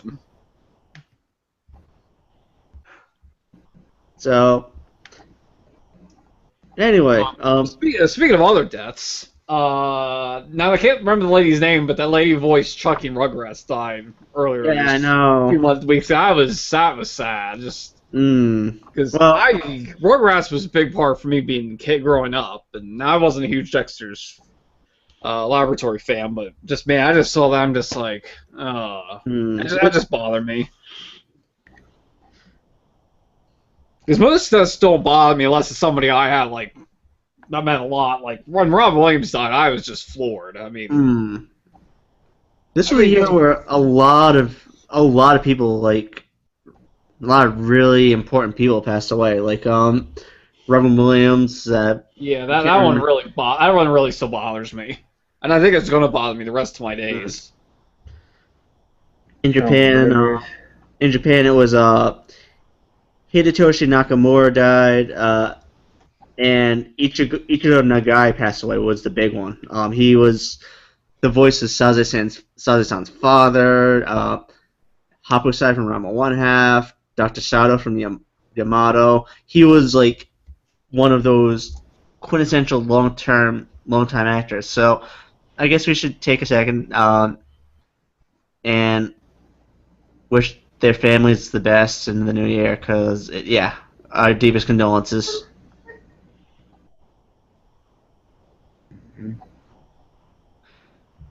Okay, moving away from death, because that's kind of morbid. Yeah.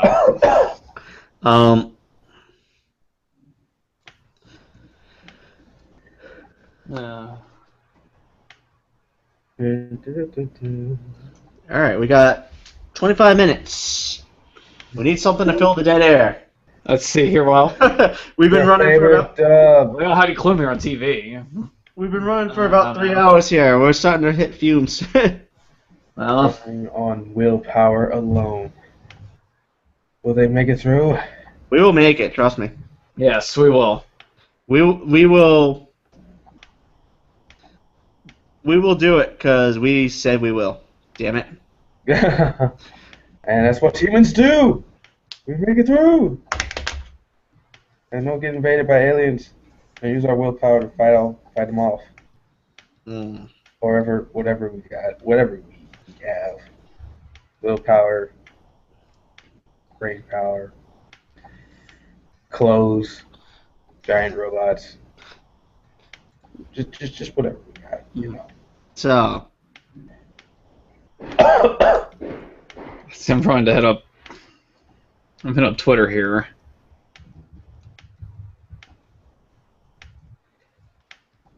Where are you people? Well, apparently, according to one of my followers, here it finally happened. I'm just gonna say who it was.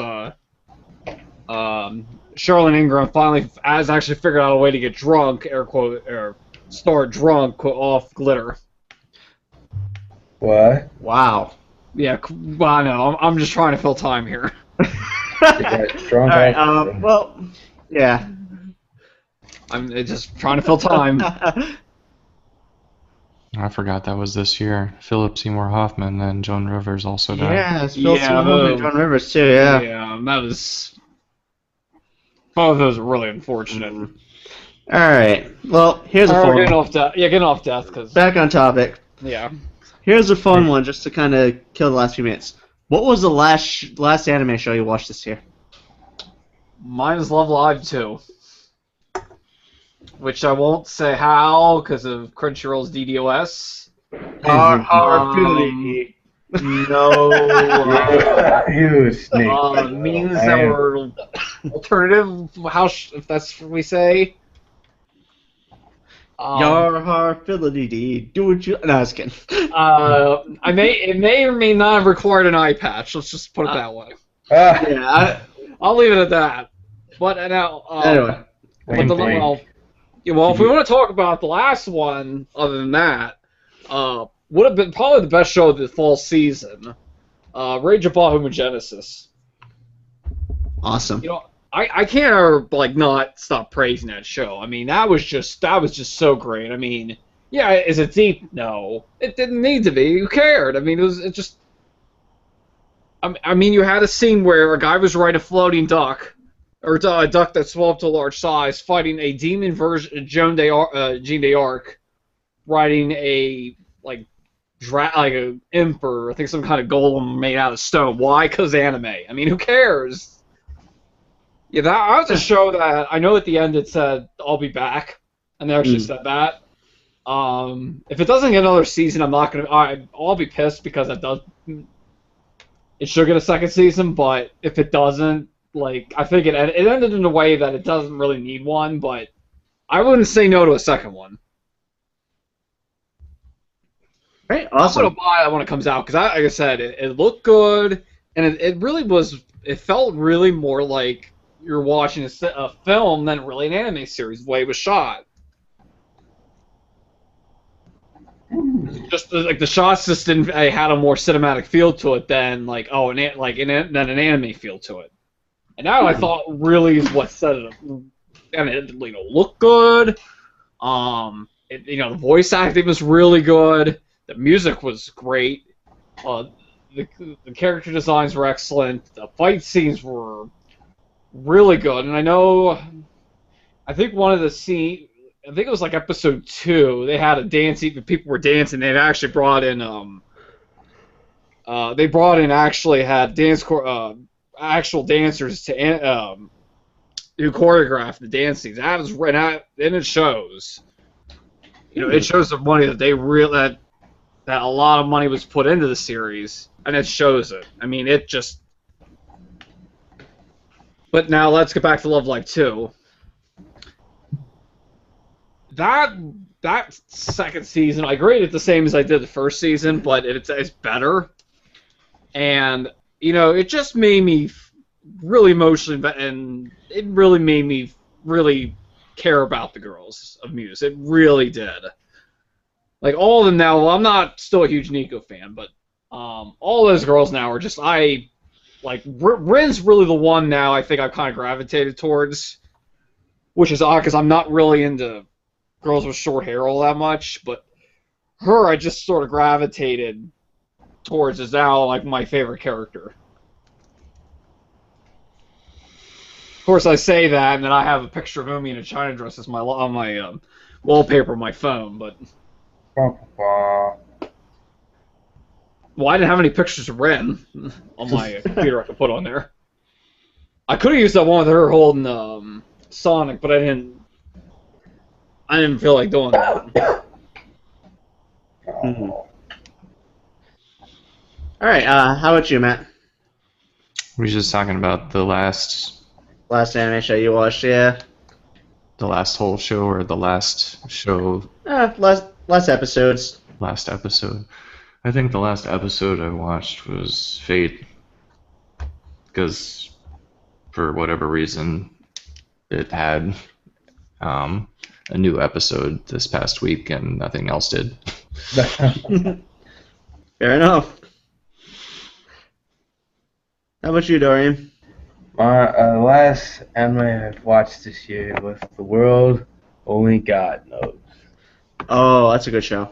Yeah, I was very hesitant at first because thinking like, what the hell is this shit? What kind of title is this? Also, what I couldn't get Just into. with my girlfriend, so it's like, this is one of the shows that she actually mentions that I don't want to like either bang my head because they're playing fifth grade games with each other, or fifth grade romance games like I like you, but I don't like you, so I'm gonna hate you, but I like you. But later, I'm gonna Does love God you. come down to Earth as a teenager and go to high school? No, no, nothing like that. It's actually more interesting than that. It's like, yeah, this freaking video game, pretty much kind of a video game dating sim nerd who gets in a contract with a demon who must collect souls. Because if they don't collect souls, both of their heads get cut off or blown off. So he has to help I her. know this story. Oh, okay.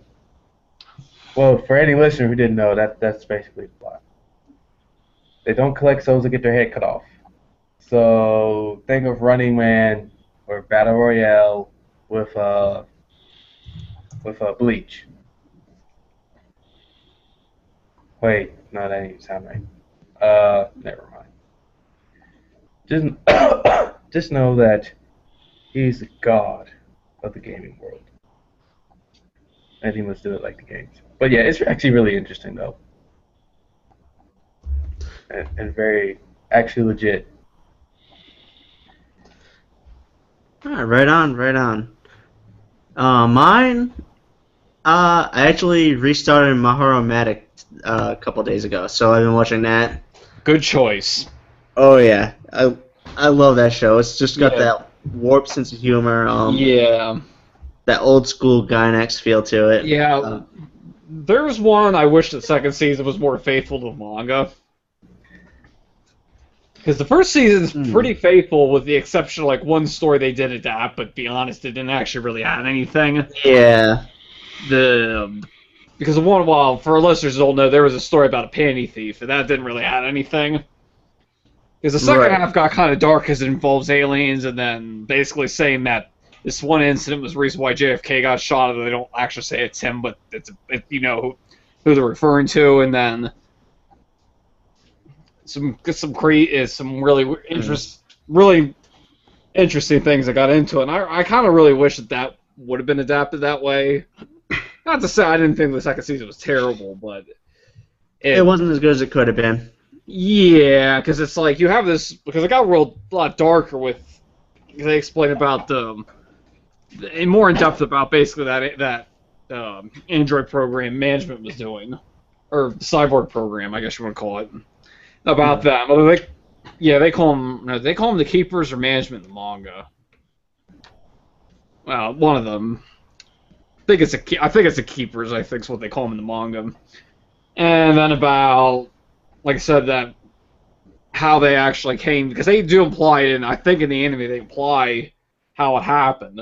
Because in the manga, it happens during the Bay of Pigs invasion that there's this object. This carrier says, "Hey, there's this thing flying around," so they send out these Phantom 2s to take it out, and it's this big flying spaceship. So they shoot it. They can't shoot it down. They land.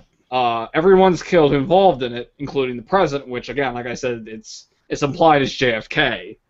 But there's one guy left that he tells his Japanese reporter about what happened, then he dies from the keepers kill him because he knows what happened.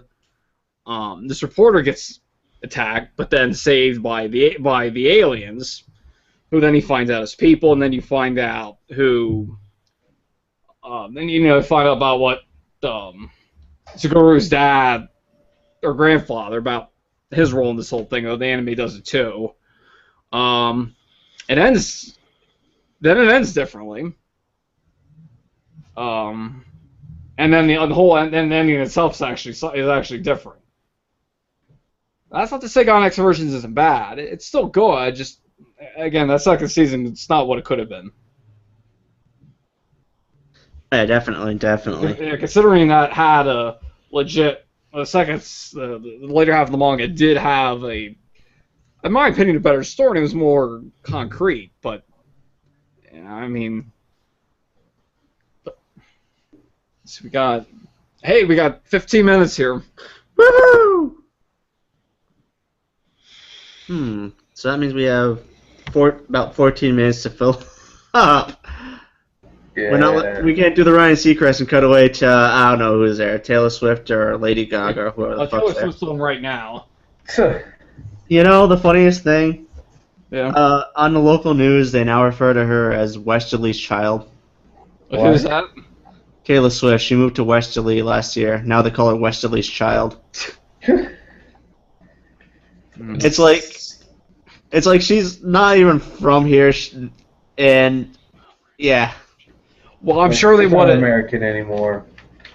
You know, I'm sure they would have done that if, because Lady Gaga was dating this guy that lived out in. Well, he lived out in Lancaster, which I think's about. Well, I don't think they're dating anymore. And she was talking about moving to this gated community. I'm pretty sure they would have said the same thing if she would have moved in there. They would have been saying the same thing about Lady Gaga. Oh yeah, definitely. It would have been interesting, but it didn't happen. I Yeah. knew they would have called her that. They'd been like, "Oh, we got Lancaster's child. Lady Gaga lives here." It's like, she's not from here. We don't care. We'll take her anyway. She's ours now. She's yours now. We're like, fine, you can have her, whatever. It's like, really? You're not gonna fight for her? It's like, no, we're not. Okay, bye. You want to take Miley Cyrus too while you're at it? We can send Justin Bieber back to Canada. There's a lot of people who want that to happen. Oh yeah, I just ignore him, and that's basically. pretty much. He's everywhere. You know, Not I anymore. seen that he had a cologne thing in Walmart. I was like, what the fuck is No. this? Yeah, Yeah, you get into Walmart. I mean, I mean, Not I to don't knock even just- remember the name of it. It just had his face and some I thought it was lipstick. It was like, no, this is like a rubbing cologne that you rub on yourself, apparently. I was like, what the hell is this? It has some stupid freaking name to it, too. Vicks Bieber rub.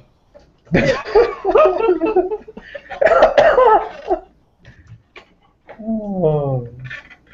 I mean, say what you want about Justin Bieber, but I mean, hey, I'd like to have stuff with my name on Walmart. I mean, Yeah, that's how you make it, man. You know, you have something with your name on it. Mhm. It's like, yeah, I made it. made it big. Made it. Shit. yeah, I'm just kind of. Yeah, we're coming down to our last 10 minutes. Almost there, guys. Almost there. Woo! Yeah. Kind of wondering how many people bought or rebought the Bebop series on Blu-ray. I'm pretty sure Go Out sold pretty well. Yeah, Those limited editions sold out. yeah, they sold out before it even hit market. Although they made them true limited, so people are like, well, they should have made more of them. I'm like, well, it is a limited edition. Call it limited for a reason. Yeah. Yeah. There's a thing that I actually did see one time. I don't remember what the site is. It had listed DVD sales, or Blu-ray sales by week. And one of them had to do with Attack on Titan, because they found this link that I think the first week it was out for both sets, they were like in. Now, when I say this for the top shows, I mean for top releases for all stuff, not just anime. I think it was like top 15 or top 16 for each, like the first week they were out. Huh. Yeah, the first one. Now I don't know if this was like everything combined. It just said like part 1 and then part 2. It didn't like give specifics like if this was everything. Right. Because the part 1, I think, was the first week alone. I think it sold like a little over 11,000 units. And then the second one, part 2, is just like just under that, like at like 10,800 something. And this is competing again. Like I said, this is a list for stuff that's, I mean, everything. So you had stuff that's been on there for constantly, like the Star Trek movies and the newest other releases. So I mean, that did pretty well, and I'm pretty sure Cowboy Bebop did well too. I mean, it's Cowboy Bebop.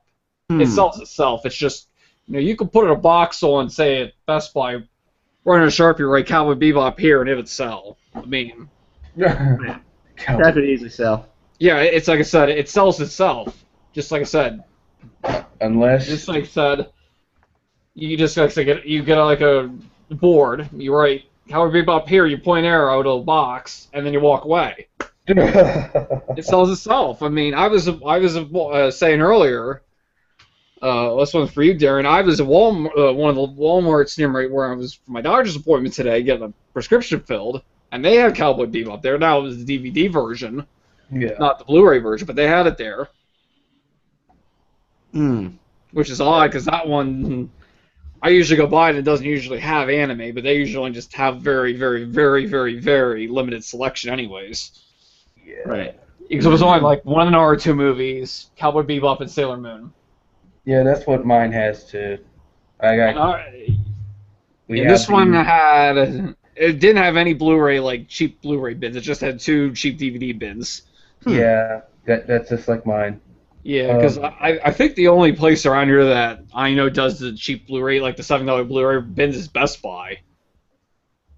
Because for some reason we got, where I live, within probably 5-mile radius, we have 2 Walmarts. Because there's a real big one. We have a big super center, and then they just they built we have a Sam's Club's out towards Hershey, PA, or no, it's out in Harrisburg. There's a Sam's Club, but they don't have one here on what they call the West Shore, where I live. They don't have one. Well, now they just opened one back at the end of November. They just opened a big Sam's Club. Well, years ago, there used to be the Chevrolet dealership near this one mall. Well, they went out of business, and Walmart basically tore it down and built a smaller Walmart, like a real small one.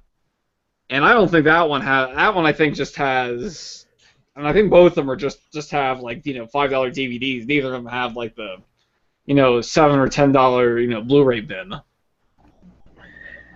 Yeah, I hate that. Yeah, Agreed. I really didn't want to get my prescription filled at Walmart, but being New Year's Eve and I needed to get the script filled, it's like, well, I could probably go to where I usually go, but I don't know if they're open. I mean, not to knock you working at Walmart or Darren. I like having as a place I get my scripts from, but it just was just like it's New Year's Eve. I don't have time. I know I don't have time. The stores, the grocery stores are going to be a madhouse. Because I worked enough of them. I know how busy it gets this time of year. Yeah, it's crazy. Yeah. Which was what was funny because I was out the day after Christmas, and some of the places I went to wasn't that bad. And even Sunday, I was out a couple of different places, man, like around 11 o'clock, and there was just like it was people there, but it was not what I thought it would be. It has been like that because I think everyone got their. I mean, the biggest thing we had at our store was people returning. Yeah, that's the thing I noticed. Cheap tablets.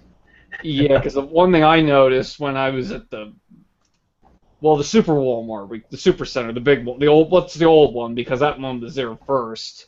The bigger one was that the cashiers themselves weren't real busy, but the customer service line was busy. Yeah. Oh yeah. Returning those $29 tablets.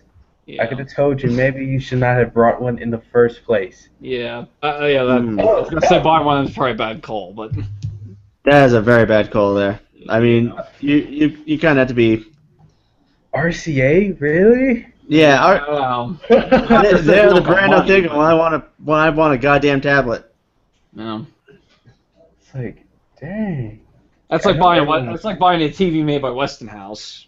I actually have a Westinghouse TV. Oh, okay. My comment retracted. I end up getting it when LCD TVs were still fairly new, and it's been many years, and it's still kicking. So, yeah. So I maybe always thought their TVs were shit.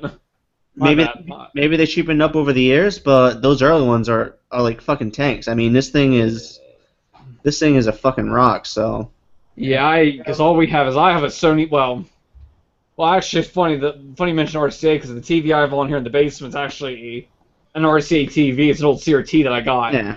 My parents gave me. My parents got from me when I turned 16. Because I'm like, what do you want for your birthday? That I'm like, well, you gotta get something, big or good because it's your 16th birthday. And I'm kind of like, It was just when you guys, they sort of still exist. So they're an online company now. You ever remember a company called Montgomery Ward? Yeah. Yes. They used to have they still exist. They're just an online company now. Well, my dad bought that there, so that was right before they went out of business. All right, guys, we're hitting our last 3 minutes of the year. Anything that you want to say, or? I hope 2015 is good in anime, and yeah, hope for good shows next year. Awesome. I also hope it's a good year in anime. May we all have more Supersonicos. Just kidding. I don't want Man, fuck Supersonico. Yeah, I don't want more reviews for me to do. More Wonder Momos. Man, fuck Wonder I Momo. want more Denki guy. Look what I started. No. Yeah, more Denki guys. Man, fuck Denki guy. More Magical Warfare. No. I just want to mention that I was kind of, I've been sort of disillusioned about the anime scene for a good number of years, and this year kind of turned it around for me. I've enjoyed a lot of shows this year. Yeah, I'm still gonna test. I think this was probably the best year this decade. All right, I know easily. I'm not. Yeah, I'm probably so far. I mean, obviously. Still got 6 years. We still got 6 years left, so I might be wrong. I mean, maybe 2020 I could look at it like, yeah, I was wrong there, but yes, so far this I think was probably the best year yet, and not just for stuff that came out of Japan. I would say this year probably is one of the best years if you're a fan of North America too. For here in a while, at least since the bubbles burst, I think this has been one of the best years, post bubble bursting. Oh, definitely. I mean, we're starting to see a healthy market again. Yeah. Yeah. It's also been a very good year just in animation in general. Just seeing some of the top grossing movies in animation. Having Miyazaki get put in the Oscars and getting all his stuff out on Blu-ray, or just having, just American-made shows actually turn out to actually be really good or on some level of competition with Japan. It's like, okay, now they're actually trying to compete with each other, trying to one-up each other. Okay, I'll take it. But yeah, it's been a good year. Definitely. And in general. all right, and we just got a few seconds left. I just want to say thank you again for joining us tonight. It's been a lot of fun. Thank you so much for reading over the course of the year. Thank you for listening to Nerdy Talk. Without you guys, there is no Anime Herald. There is no Nerdy Talk. You all mean a lot to us. I mean, again, you guys rock. Yeah. And same with you, Matt, Dorian, Anthony. You guys are awesome. It's been an honor to have you guys as my co-host this year. Yeah, I'm just really glad to be on it. And I guess I do want to thank also our listeners and our readers for the site, because if that's you guys, I'd just be some random guy on Twitter yelling about things. Exactly. Yelling about Chinese cartoons. All right. So last 25 seconds. I got 37 myself, but Who's counting? Oh wait, we are. I'm going on what's on TV here. 30 seconds. I'm going what's on here on Pizza Network Team's got Drunken 30 News. seconds. Time's up. $3 off.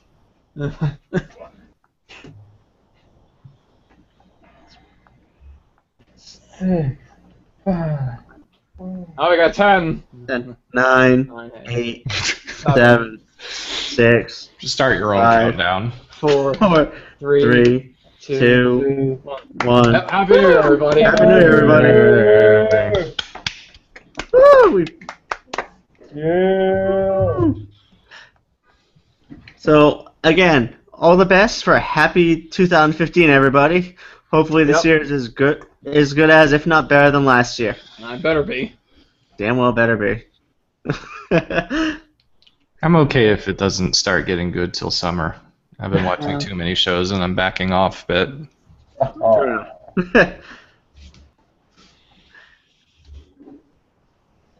Yeah.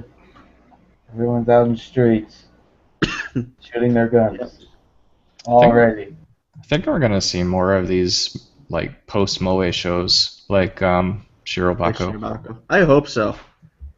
You know, where It's like they Moe finally found what works. is an element, but not the format itself. Yeah, it's like they found what works.